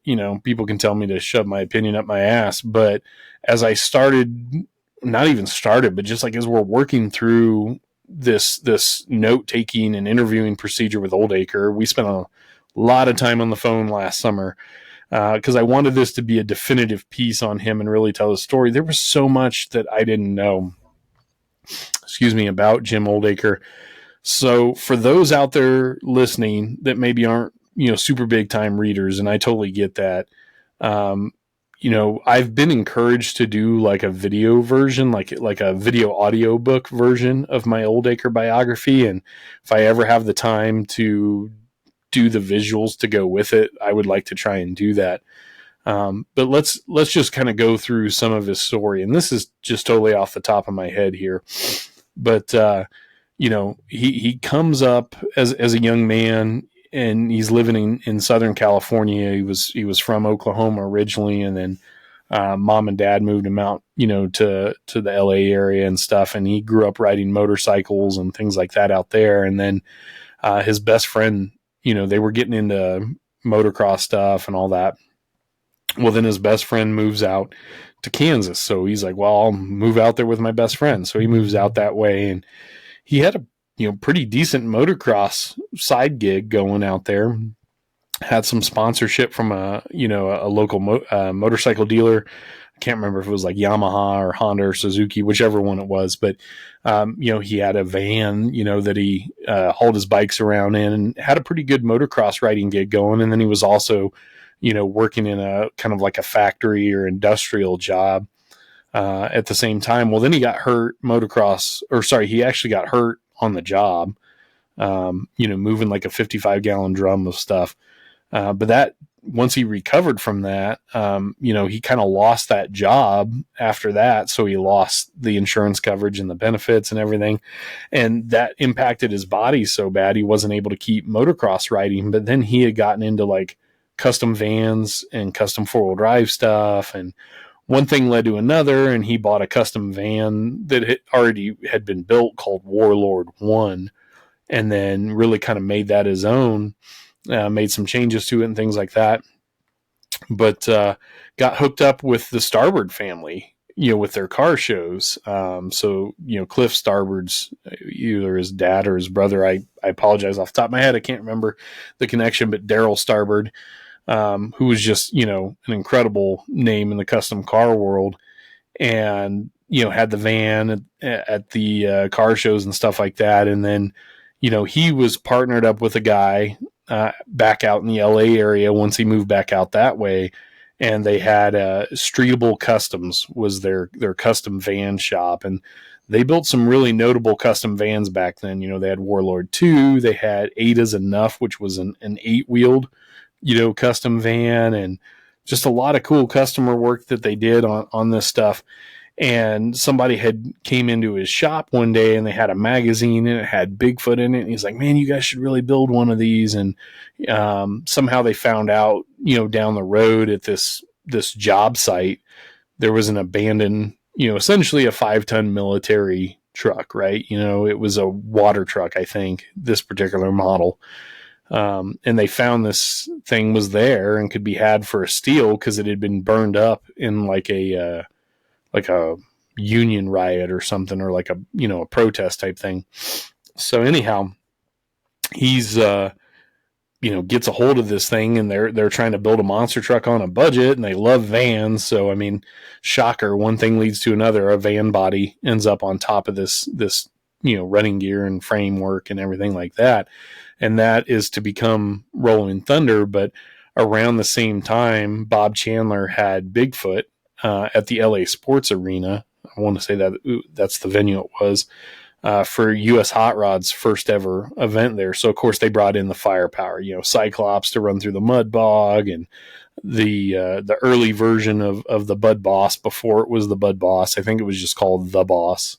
I think it had already evolved from Little KW to the Boss. So anyways, Bigfoot's there to pull the sled, crush cars, go through the mud, the whole triathlon for an early monster truck exhibition at US Hot Rod. And Jim Oldaker strikes up a conversation with Bob Chandler, before the event, and tells him he's building a truck and everything. Well, long story short, he gets to ride in Bigfoot with Bob Chandler over the cars during the exhibition at one of the weekend's events. So Jim Oldaker's first time going over crush cars was actually in a Bigfoot truck with Bob Chandler, which is pretty crazy to think about. So then they build, Rollin Thunder, and they don't know what they're doing. This thing's got lockers in it, and it has no unlocking hubs, which were kind of popular at the time to be able to let trucks move around a little more easily when they weren't in four-wheel drive and things like that. And he had a problem at the time with assembling things just right on the outers, so they were breaking axles a lot. I mean, the truck had so much torque because of its Detroit diesel engine. It was a two-stroke diesel engine, so that was interesting to say the least. A manual 5-speed gearbox, so those two-stroke diesels had like really narrow power bands. And that truck was a trick to drive, especially being, a two-stroke. So there was a huge learning curve for Oldaker there. And one of his first paid events outside of kind of his local area was a Starbird car show at Bartle Hall in Kansas City, my hometown. Also the first venue I ever saw monster trucks in live. And so he's driving almost nonstop from California to Kansas City, and it's around Thanksgiving time. So I mean, there's just a lot going on, and he's just trying to put the monster truck, out there to do the show. and he's breaking axles and trying to get through the weekend and barely getting over the cars. And he's, super depressed and down in the dumps that this just isn't working out right for him. And, Starboard encouraged him to like, stick with it, man. You're going to figure it out. Take a couple days off, tear the thing apart, come back to it. So, at the time, Oldaker's parents lived in, I think it was Wichita, right outside, the Kansas City metro area. And so he took the truck there and let it sit for a couple days, and then kind of came back to it and realized what he had kind of done wrong, assembling, the brake drum housing onto the spindle, and why that was causing the axles to break. And so eventually kind of got his stuff together, and, Rollin Thunder became a solid performing truck, and it was really notable. I mean, it was doing a lot of U.S. hot rod events. He eventually secured a Detroit Diesel Allison sponsorship, which at the time DDA was owned by General Motors, so kind of a factory connection there.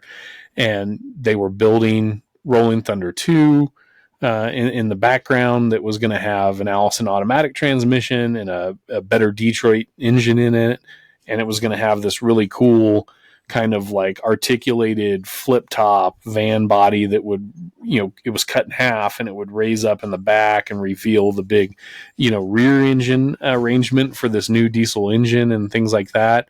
So there was a lot of big plans happening there. And then as the industry started to change more towards like aggressive racing and higher speed stuff, he realized that the diesel van concept that weighs 20,000+ pounds isn't going to cut it. So sells off, parts out Rollin Thunder 2, finds a buyer from Japan for Rollin Thunder 1, and actually ships the truck over turnkey, ready to go, no questions asked, to Japan.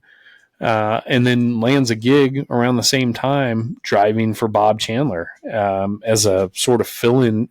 Ultimately becomes a fill-in driver. I don't know that he intended to be a career Bigfoot driver. I also don't think he thought his time at Bigfoot was going to be cut short as much as it was. But ends up driving Bigfoot 3 for a number of weeks, kind of on the West Coast, let's say, between the time that Janice Oliver had quit driving Bigfoot. She was driving number 3, and then they put planetaries on the truck to make it a little more stout, and then he starts driving Bigfoot 3 until Andy Brass gets promoted, from his crew guy / backup driver role into being the full-time driver of number 3 for a while. Also pretty crazy to think that in less than 2 years' time, Andy Brass went from being the full-time driver of Bigfoot 3 to the full-time driver of Bigfoot 8. Kind of a step up there. Right. So then Oldaker kind of gets pulled into service as a Bigfoot driver by Bob Chandler, and then maybe Chandler didn't consider the promotion ladder that people were trying to work their way up at Bigfoot at the time, and maybe didn't consider the development path that Brass was on and ready to get into the seat. So then Oldaker kind of gets shoved out as quickly as he got pulled in, and hey, thanks for your service. Take care now. You don't drive Bigfoot anymore. So that kind of left him lost a little bit, and he never really returned to any kind of role in the industry, and ended up finding his way back to Oklahoma and becoming a fabricator and machinist of sorts for like prosthetic limbs and things like that. Made a hell of a career for himself outside the industry. Still stays really engaged with fans through social media and stuff. These days, he's prevalent on a lot of Facebook groups and things like that. And just a quiet, understated guy. He's never been out beating the drum for himself or for Rollin Thunder or anything like that. Very humble, big-hearted, super kind guy. But was just, that van is iconic. I mean, the Tamiya Lunchbox RC toy alone, never mind the actual branded Matchbox toy that sold so many units when we were kids. The appearances on, Battle of the Monster Trucks, Return of the Monster Trucks, War of the Monster Trucks, that kind of stuff. The early stadium shows that thing was doing in New Orleans and Anaheim and other places. During the Detroit Diesel Allison sponsorship period of time, that van was at Great American Truck Racing events, which GATR was the semi-truck version of NASCAR and was actually really popular from the late 70s into the mid 80s. at Atlanta and Talladega and, Bristol and big time NASCAR tracks, Pocono. So he had the monster truck at those, other corporate events for DDA. I just think that because his time ended so early into the period when monster trucks were really ascending towards national awareness, and he was never able to build a stage 2 truck that ran, more televised U.S. hot rod shows. I mean, his time ended right as U.S. hot rod shows were getting consistent television exposure through the Bud Sports affiliation and through the in-house produced U.S. hot rod shows. He was not on Tough Tracks or Super Tracks or any of that kind of stuff. So his time had kind of ended by then, even though he did do that driving for Bigfoot at the end of 1987. I just feel like his accomplishments aren't as understood as they should be. They're minimalized or marginalized because he's from what you might call the exhibition era of the sport. And I know I'm riding on the soapbox right now and hogging the mic, but I just have to say, so not having you need all 8 drivers from the Return of the Monster Trucks event in the Hall of Fame. Full stop. Jim Kramer's in there. Everett Jasmer's in there. Jeff Dane's in there. So you probably argue those are the 3 most important of that field of trucks that should be in there. And then you've got, Cliff Starbird in there. Totally deservedly so. Cliff did more with less for longer than probably anybody in that period of time. Kind of a similar truck build concept to what Oldaker did, which is just take a military truck and, slap a body on top and make it work. Now, obviously he didn't go, the diesel power route. But there was just more done with less. And so Engelman's not in the Hall of Fame. Brett Engelman, Ice Monster, he should be. He stuck around longer than people realize with the Heartbeat trucks and things like that. Had some sponsorship going, things like that.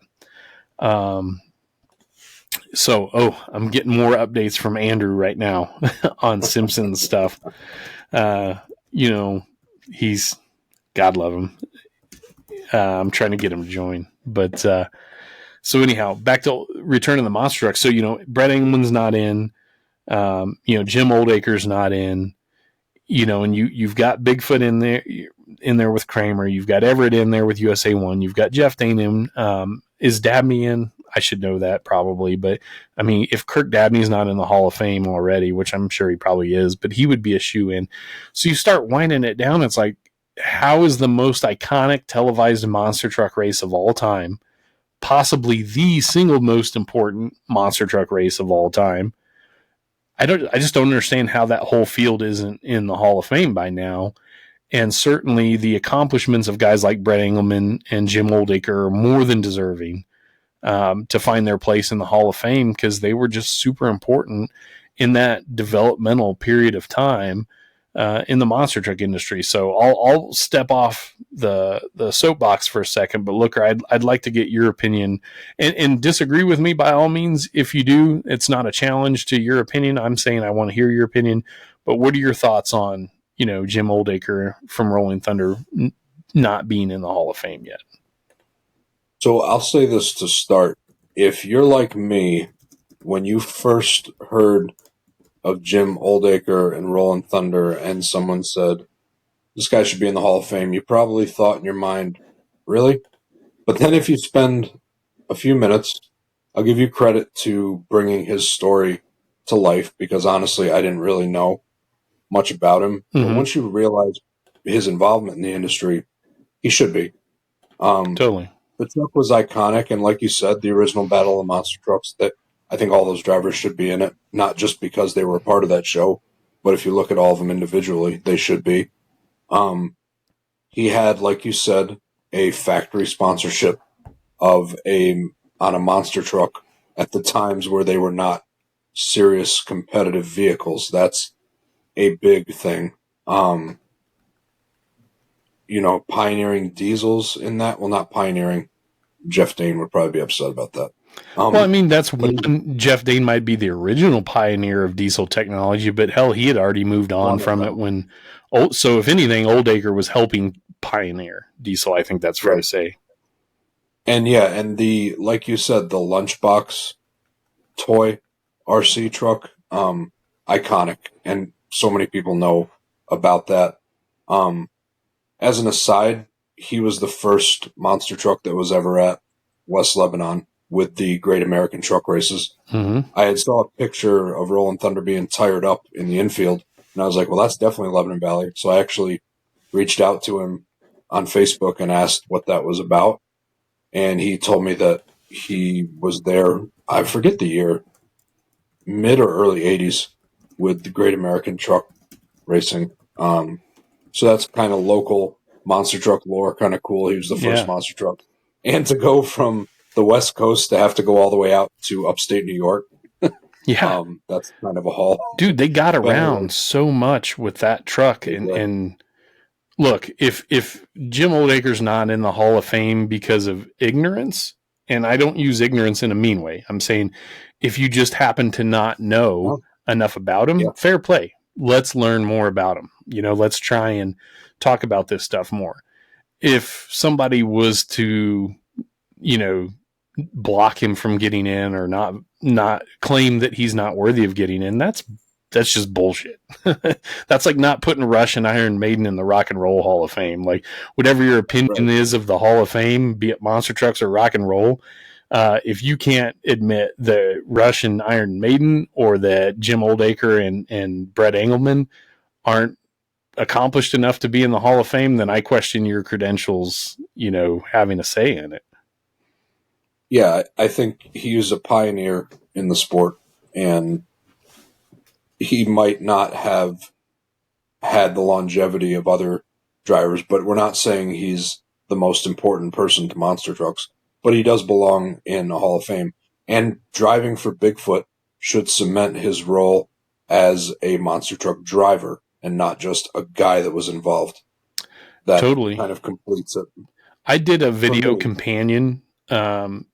It's actually kind of like what spurred OSMT to go public on YouTube was the back channel response to the video I did. But I did a video companion to the Jim Oldaker series, which was called Thunder and Smoke, the Jim Oldaker story. And I did a video companion. It's available on the OSMT YouTube channel. You're seeing, some of that footage being dropped into our show right now.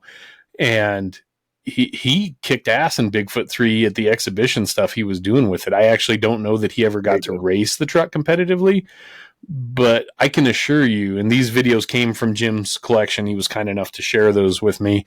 But I can assure you that Oldaker has been mistook for Andy Brass in some of these clips driving, because a lot of people didn't know that Jim did drive for Bigfoot for a while, and more are aware now thanks to the Thunder and Smoke series. And I'm proud of that. And I'm happy for Oldaker for that. But there's definitely video clips out there of him driving Bigfoot 3. And people have been like, oh, wow, Andy Brass was really getting after it when he was, a new driver for Bigfoot. And as it turns out, Jim Oldaker was enjoying the thrill of gasoline-powered monster trucks for one of the first times after having, the lumbering beast. I mean, he even covers that in my interview with him, the biography piece, where he's like, I could have wheelied Bigfoot 3 off of a curb. That truck had lots of power. It was responsive. Compared to Rollin Thunder, it was just a whole nother class of vehicle, basically. So how do you not applaud him for being able to adapt his driving style and abilities so quickly from a manual transmission equipped monster truck? I mean, how many people on the nominating committee can drive a manual transmission? I don't know. I'm just shooting shots here across the bow, but I mean, come on, man. This guy was Rollin Thunder with the manual transmission and the 2-stroke diesel. And for anybody out there watching, I don't know how much you know about 2-stroke diesels. I've had my CDL for over 20 years, and I've never driven a 2-stroke diesel on the road. So maybe you think I'm speaking out of my ass here, but I learned from Jim, and I verified this through some other old hands I know that have driven 2-strokes. if you've ever driven a manual transmission vehicle, and let's say you're starting out on a hill or something and you kill it and you don't get the clutch pedal in soon enough, I mean, the car kind of just locks up. Well, the weight of Rolling Thunder was such, and the nature of a 2-stroke engine is such, because it's not your standard 4-stroke that we all drive on the road right now. If you got it going in gear and you popped up on a set of cars with the front tires, and let's say as you're climbing the cars, you don't give it enough gas and the engine stalls and you don't get the clutch pedal in soon enough, the weight of the vehicle could rock the truck back down to the ground, and everything's still locked up through the clutch, right? So as the tires roll backwards, it spins the entire drivetrain and powertrain backwards. And a 2-stroke engine, because diesel fuel is just a refined oil, right? It's not like methanol or something that's this whatever distilled or produced product. So the oil in the crankcase of a 2-stroke diesel engine could get sucked up in reverse into the combustion chamber around the pistons, and it could actually run on crankcase oil. We call that running away, kids. Running away, kids. That's what that's called. So now the son of a bitch, even if you kick the clutch in, now it's running away off of diesel oil from the crankcase.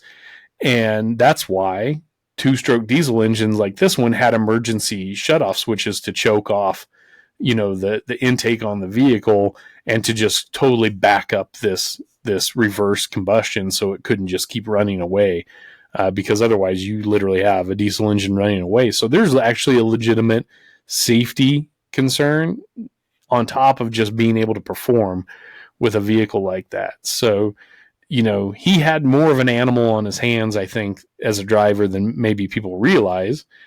And then you talk about drivers, and I point back to our recent OSMT medium raw episode from Anaheim, 1986. Rollin Thunder was being driven by Pete Wickersham there, which he was a UK expat living in California, a friend of Oldaker's, and Oldaker had trained him to be a driver, because when they eventually would run the second Rollin Thunder, if they ever finished it, Pete was going to drive Rollin Thunder 1. So he actually trained a non-American born driver to drive Rollin Thunder number 1. And that's who's actually driving, at those 2 events in Anaheim on that footage. So kind of a lot of moving pieces to Jim's story in a short period of time there. And I think it's more than the general public realizes. And I'll take some of that responsibility, because I wrote 48,000 words to try and tell the comprehensive story. And that's not hyperbole, which I know I love being hyperbolic, but I mean, I wrote like 48,000 words in Microsoft Word to tell Oldaker's story. That was like a personal Everest for me from a writing standpoint. God knows I'm mouthy and can talk a long time, but that's a lot of writing, and the guy's story merited it. It was written on merit out of genuine respect and interest for what he's doing. So, I don't know. I guess that's not my 2 cents. That's like my whole $10.02. But I'm telling you right now, I think it's bullshit. And I think it's bullshit that Ron Bachman's not already in the Hall of Fame, and we'll address that on a separate episode. But I can most assuredly tell you, down to my last fiber, I think it's bullshit if Jim Oldaker doesn't ever make it into the Hall of Fame either. I do agree with that. He needs to be in. And I think, as a kind of a side note, since he ended up doing some prosthetic stuff, if he ever had a biography, the name of the biography could be called From Rolling to Walking. There you go. Yeah. You got to roll before you can walk. Yeah, there you go. Yeah. No, I love it. I love it. Well, we'll definitely get into some Ron Bachman stuff. I mean, I'm obviously to different degrees still in touch with folks that I spent time with at Bigfoot, and even people that predated me there. And Ron is just so beloved by all of us that ever got to work with him. And he touched so many lives in the industry, and he was a great ambassador. Lurch, big man. We also, again, I don't want to spoil the Bachman topic too much, but one of my favorite Ron Bachman-isms was, "Oh, goddamn." And so if you knew Ronnie at all, we used to call him OGD sometimes. "Oh, goddamn." Because you'd be like riding to lunch with him. He had a Ford Excursion, which is fitting. And the largest commercially not commercially, I suppose, but like the largest, family vehicle that Ford made at the time. And Big Ron had one. But you'd be riding to lunch with him, and somebody'd be like, "Gee, Ron, did you see the score of the Blues game last night?" And you go, "Oh, goddamn, they should have done this, or this happened," or it was always, "Oh, goddamn, OGD." He was like he was kind of like like a Dusty Rhodes of monster trucks, which was pretty amazing. So, but anyways, we're going to take one more quick break real fast, and then Looker and I will be back to wrap this thing up, and we're going to close it out with the return of the bag from Dick's. Can I buy you guys a drink? Guess not. Patrick Swayze is Dalton. I thought you'd be bigger. Opinions vary. When he's around, anything can happen, How does a guy like you end up a bouncer? Just lucky, I guess. and usually does. If somebody gets in your face, I want you to be nice. Don't be rude. Ask him to walk, but be nice. Help this gentleman to the door. Until it's time to not be nice. So says the fighting philosopher. He may be hard to handle, I keep talking, you're gonna go off thinking I'm a nice guy. I know you're not a nice guy. but he's easy to like. What's the matter, Dalton? Don't you like women? Worst I ever had was wonderful. He's not what you'd expect. I thought you'd be bigger. But there's one thing you can count on. He's the best friend a good time ever had. Aren't you guys tired? Doc, I'll get all the sleep I need and I'm dead. This is my town. I'm not afraid of him. I guess you'll be having that fire sale now, all right? You got your hands full, kid. I just think I'm looking at a dead man. Patrick Swayze, For that line of work, I thought you'd be bigger. Gee, I've never heard that before. Roadhouse.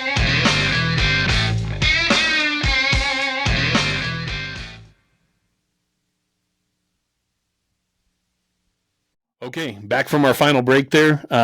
Thanks to everybody that has been making purchases at the OSMT Mart, our online merch store at osmt.myspreadshop.com.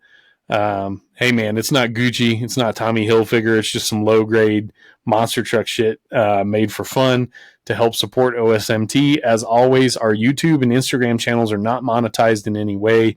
The only way to support OSMT, if you want to throw a couple bucks in the tin so we can pay for some of the platforms and the software and the recording stuff we do, is simply to just make a purchase at OSMT Mart. But we want you to have something in return for it. So we have some fun stuff on there. Some of our original OSMT designs. Also, the Mudman collaboration I did with Chris Mormanis, owner of Thunder Chicken, which is the previously Madman / Mudman. Also got our Kurz Extra Gold 1990 Tour stuff on there, our Invader Tribute shirt. We got our Camel 1992 Tour shirt on there. So there's some pretty fun stuff on there, a little tongue-in-cheek humor to show off your support for OSMT. So if you have any requests or ideas, feel free to shoot us a message on YouTube or Instagram and share some thoughts with us on what you might like to see on there next. So anyways, we're running this a little out of order because we thought it'd be fun to end on a little bit of a humorous note now that we've ranted about making sure Jim Oldaker needs to get into the Monster Truck Hall of Fame. We are coming to one of our favorite segments, the return of the bag from Dick's. Not sponsored in any way at all by Dick's Sporting Goods. We would never be so callous as to tell someone to eat a bag of them, but we can certainly take those people's bad takes and opinions and put them in the bag from Dick's. So that's our sting right there for this intro. So this episode's bag from Dick's is dedicated, and I'm not going to call this guy out by name, but it's dedicated to a man that posted on the Monster Truck Collecting group. Shout out to those nice folks on Facebook. And the comment was, and I'll drop the screenshot of it with the name blurred out here, why in the world are international series, and by the way, this is his grammar, not mine. Why in the world are international series count as a bid to World Finals, it's stupid. Like, there's flat Earth believers all around the globe. It's that kind of a sentence. So what this person's driving at is, why do the winners of International Monster Jam Series, why are they eligible to go to World Finals? Well, possibly the best comment was because it's World Finals and there are more countries in the world than the USA? ? So yeah, that's pretty funny. Well, let's back this up. Monster Jam's selection, eligibility, qualifying for, whatever you want to call it, for virtually every World Finals has always had some degree of arbitrary measuring or qualifications to it. Am I wrong in saying that, Looker? No. That is the short answer is no. You are not wrong. It's arbitrary. Guess what? It's an invite thing. It's not entirely based on meritocracy. It's not entirely based on who won what. You think back to years past, and it doesn't matter how good or how bad Medusa did. She was in World Finals. It doesn't matter how good or bad whoever was driving Advanced Auto Parts Grinder or Safe Auto Minimizer. Hey, by the way, Safe Auto, that would be one to do in our all obscure sponsor body series. Yeah. AmeriQuest Freedom, Safe Auto. Yeah. Firemouth Fish Food. We got to get the Firemouth in there. Yes. That one would probably kick ass with Chucky driving it. But anyways, the selection for a lot of this stuff has always been arbitrary. So if what's pissing you off right now is the fact that a person, a driver, won an international Monster Jam Tour series, whatever you want to call it, Monster Jam Far East, Monster Jam Middle East, whatever the hell it's called. If the winner of that tour qualifies for World Finals, and you're wondering why, because they won a series on the other side of the world from the United States, well, you deserve to be in the bag from dicks. Caught myself. What are your thoughts on that, Matt? Yeah, I mean, let's just take it at face value. This is a two-part comment. Yeah. At face value, it's the World Finals. So someone wins an international tour. Okay. That kind of speaks for itself. Yeah. But Monster Jam World Finals have been like the Major League Baseball World Series. It's an American thing. It's just called the World Finals because it's their trademark. It's their series. They've been doing it since the year 2000. And actually, as a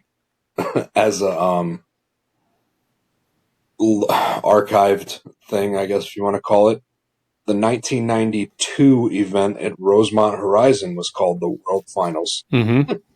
I think that was the first time the World Finals name was used. But anyways, imagine selling that.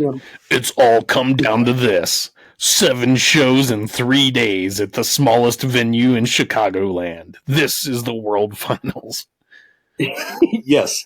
The smallest arena that you could think of has the turning course. Yeah. I never got that personally, but whatever. Hey, now we have Chicago style for it. Exactly. Just like we have a Chicago style Pope. I was just going to say that. Yeah. He's got the seeds on his head and everything. It's great. The memes are going to be great. I can't wait. Oh, man. Blessed be thy sport peppers. Yeah, that's right. But anyways, yeah, I mean, it's Monster Jam has had the World Finals since 2000, so 25 years coming up, 26 years, whatever it is. It's their event.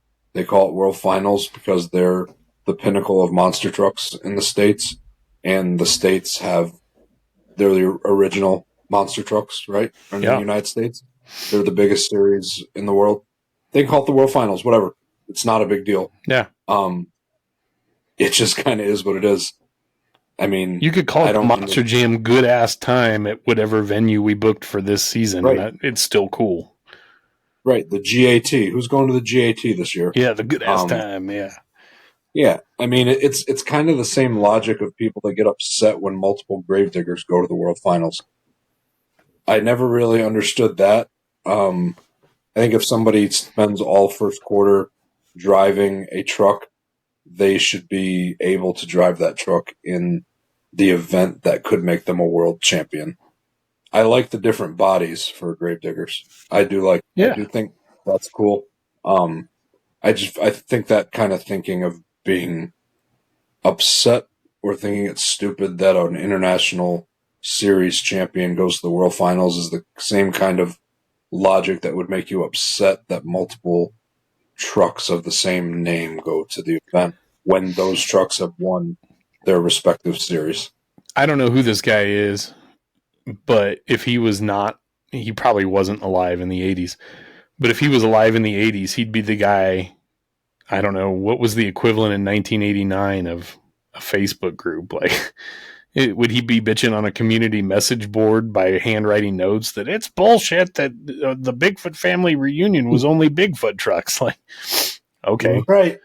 I'm so mad that they didn't bring out Virginia Beach Beast to go up against Fast Tracks. Like, you know, they can do what they want. It's their party. They can do what they want. Exactly. You have to look at Monster Jam World Finals as more like, you can't juxtapose that directly against any other kind of quote unquote racing championship. Right. So it's almost like a mashup between like an MLB All-Star game and the final race of the season type thing. So, exactly. You know, and okay, so I'll be a homer here. I'm rocking actually, that's funny. This was the All-Star game hat from the San Diego All-Star game years ago, but you know, I'm a Kansas Cityan. I like my Royals, which they're streaking right now, by the way, which is cool. But I think it was 2015, the year the Royals last won the World Series. We had like 8 or 9 players voted into the All-Star game on the American League side, and everybody was pissed off. But all those guys were playing some of the best baseball in the league at the time. Okay, right. I get it. Right. That's a lot of guys from one team. But let's just say it was 5. Let's say this year the best team in MLB has 5 players voted by the fans and the industry or whatever into the All-Star game. Well, don't you want the 5 best players in baseball to be on the effing team? So if 5 of the 24 or whatever the field is at Monster Jam World Finals this year, if 5 of the field are gravedigger drivers, but they also happen to be 5 of the best damn drivers in the field. So to me, it's kind of like, why wouldn't you want the 5 best gravedigger drivers there if they deserve to be there type thing? And, you know, that's like, why wouldn't you want Tyler Menninga there? You wouldn't want Weston Anderson there just because there's a couple other deserving gravedigger drivers there. And I don't like the idea of taking them out of a truck that their identity is so closely and innately attached to and just put them in a random sponsor truck or another identity truck for world finals. I mean, if I'm a gravedigger, okay, so like my favorite gravedigger driver right now, Tyler Menninga, right?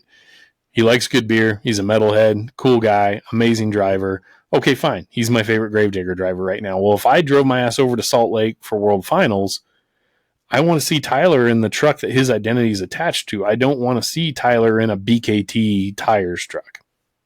That's lame to me. You know what I mean? Like when my favorite Royals play, like if Salvador Perez goes to the All-Star game this year, I still want him to see him wearing his Royals hat with his uniform. Like that's part of that identity that you want that driver attached to. And to some extent, I understand why back in the day that, you know, well, Chucky, you crushed it in Gravedigger all year long, but we need someone to drive Spider-Man at World Finals.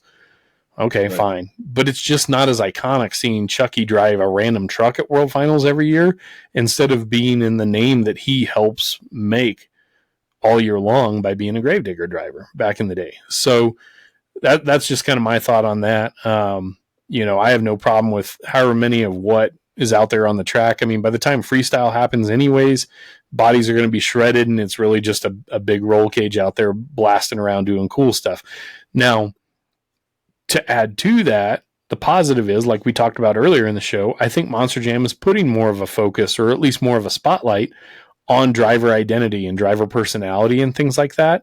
So then at that point, we start to get like, do you like Ryan Blaney's car because it says Menards on the side, or do you like it because Ryan Blaney's badass? Well, most of the time people are going to say, well, because Ryan Blaney's a badass. I don't care if it says Body Armor or Dent Wizard or Menards or whatever on there. It could say Fruit Loops for all I care. I mean, it's the driver we care about.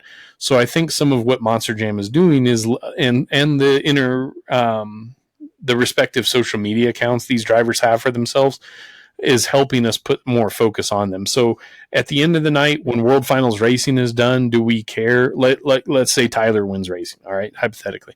So at the end of the night, do we care that Gravedigger won racing as much as we care that Tyler Menninga won racing? Well, I think we're all kind of to the point as fans now that we're more interested in Tyler Menninga and, Zach Garner racing in the finals. Zach's trying to repeat. Tyler's trying to get a racing win over him. We care more about their names than we do Gravedigger and Wildside, I would say at this point. So who gives a shit if a guy won an international series or a domestic series? If he's good enough to be in World Finals, then that's a good thing. If the company picks him to be in World Finals, well, it doesn't really matter what we think, do we? I mean, it's their series to run, and they can have a Monster Jam All-Star race if they want. I know they tried that a year or 2 or 3 ago, whatever it was. Who cares? That's basically what World Finals is kind of an all-star race combined with like their season finale. So at the end of the day, as long as it's a good show, a good ass show, good ass time, whatever we decided it was called, that'd be great as an announcer, wouldn't it? If your event was branded the good ass time. So everybody in the crowd having a good ass time tonight? Like, hey, the work's halfway done for me there. Right. So, hey, let's close this thing out. We'll finish up. That's it for the Bag from Dick segment right there. But I'm looking through my notes. A couple cool things I wanted to throw out there from around the industry. I saw the old school madman from the Northeast, Jeff Bursey, drug out a pretty solid Toasaurus Rex throwback at an event recently, and I think I read correctly that the front bumper that they had mounted in the receiver hitch was like the OG bumper off one of the original Toasaurus. Is that right? Yes, that's right. Nice. His son Gage, that has the excavator truck. Mm-hmm. We talk pretty often, and they were excited about that body. And I believe the bumper was the original. Nice. Also, shout out to OSMT fan and follower Taryn. Him and his lady sent a picture over to our Instagram account. She's rocking the Superdome shirt, and he's rocking the new Invaded shirt, which is pretty awesome. So love that. He sent a really cool message to me several weeks ago about how he stumbled upon OSMT and it kind of reinvigorated his interest in that old school stuff, and they're rocking it. So that's awesome. Shout out to them there. We appreciate that. And then I don't know if you saw the NASCAR Worth 400 at Texas Motor Speedway a couple weeks ago, but the guy that sung the national anthem was like 101 or 102-year-old Marine Corps veteran that served on Iwo Jima in World War II. Like, how badass is that? And he crushed it. He crushed it. Like, it was a really good traditional national anthem. And I don't get too worked up about, the anthem, whether it's creatively done, as long as it's not done disrespectful. Yeah, this dude just nailed it. Classic, old school. Very cool.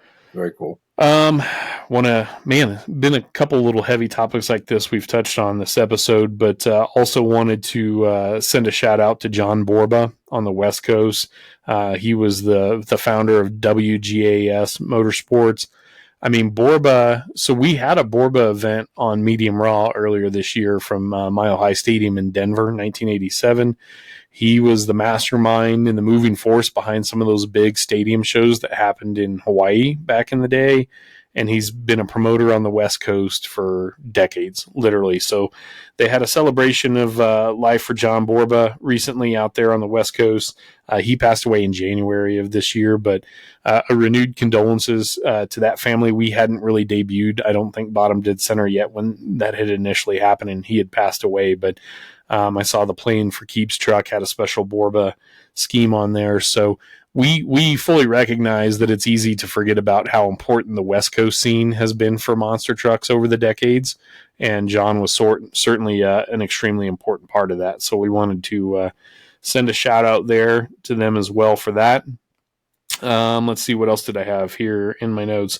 There was a really cool photo posted just yesterday or today on one of the Bigfoot Facebook groups, and I'm going to go ahead and drop it in here. But this was posted by a dude named Adam Rogers, and he says, I went to a friend's house last night and was surprised as hell when he gave me this. It's an 8x6 cardstock that a professional photographer took of him in 1983 with Bigfoot number 3, which that might be off by a touch year-wise. I feel like 84 was when 3 came out, but that's just me off the top of my head. Anyways, the photographer was traveling with Bigfoot and asked my friend to come along for a few events.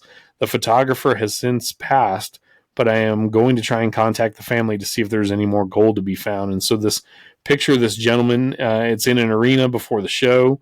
He's standing in front of Bigfoot 3, and my God, this thing looks beautiful. I mean, it's prime Bigfoot 3 from when it had the Ford Motorsport logo up on the front fender instead of the powered by Boss 429.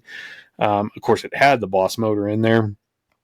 All the chrome trim, all the body molding, like it was as perfect as Bigfoot 3 could be said to look. So that was pretty awesome. Drop that photo in there for you guys to check out. We got a big one in the books behind us there, man. Matt, I appreciate you jumping back on. You got any other last thoughts for us before we get out of here?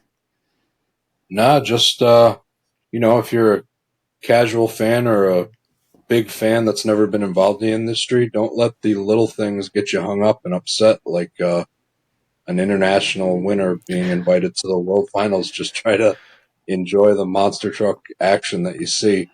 And feel free to call out inconsistencies or things that are not cool show-wise or integrity-wise, but try not to get hung up on the little things, as it were. Yeah, at that point, that's just semantics, I think. Yeah. Right on. Well, we'll be back with y'all later this month with at least one more episode of Bottom Dead Center, because we're going to talk some Indianapolis stuff, from the Indy 500 qualifying and race day to monster trucks in Indianapolis and what that city has meant to the sport and continues to mean to the sport. I'll recap a little more of our visit to the Indianapolis Motor Speedway Museum in Indy and a couple other cool stories from that trip to Indianapolis. We'll talk about how things go at Bristol Motor Speedway. We'll by then certainly have known how that race shook out, and we'll cover any other cool topics like we always do. Feel free to drop us a line via YouTube comments or on our Instagram. You can direct message us, and we're not going to do like a formal mailbag thing here probably ever on BDC, but we're always happy to address a couple cool things if you ever bring anything up to us. As always, thank you for your support on the OSMT merch shop, on YouTube, on Instagram. This is really cool how this stuff has blown up. So we've all got a busy summer ahead of us. Looker, I know you've got throwdown season starting soon. I can tell you the beer business is nothing but just crazy busy during the summer months, which I'm certainly thankful for. And Frank's going to be out there busy racing as well. We can't wait to get Iceman back and patch back up and 100% again to have him on the show. So that should about wrap it up for us here. On behalf of Matt, myself, Frank, Cody, Iceman, want to thank everybody that's been tuning in, and we look forward to seeing you here in the near future. So that's it for Bottom Dead Center. We'll see you next time. Peace.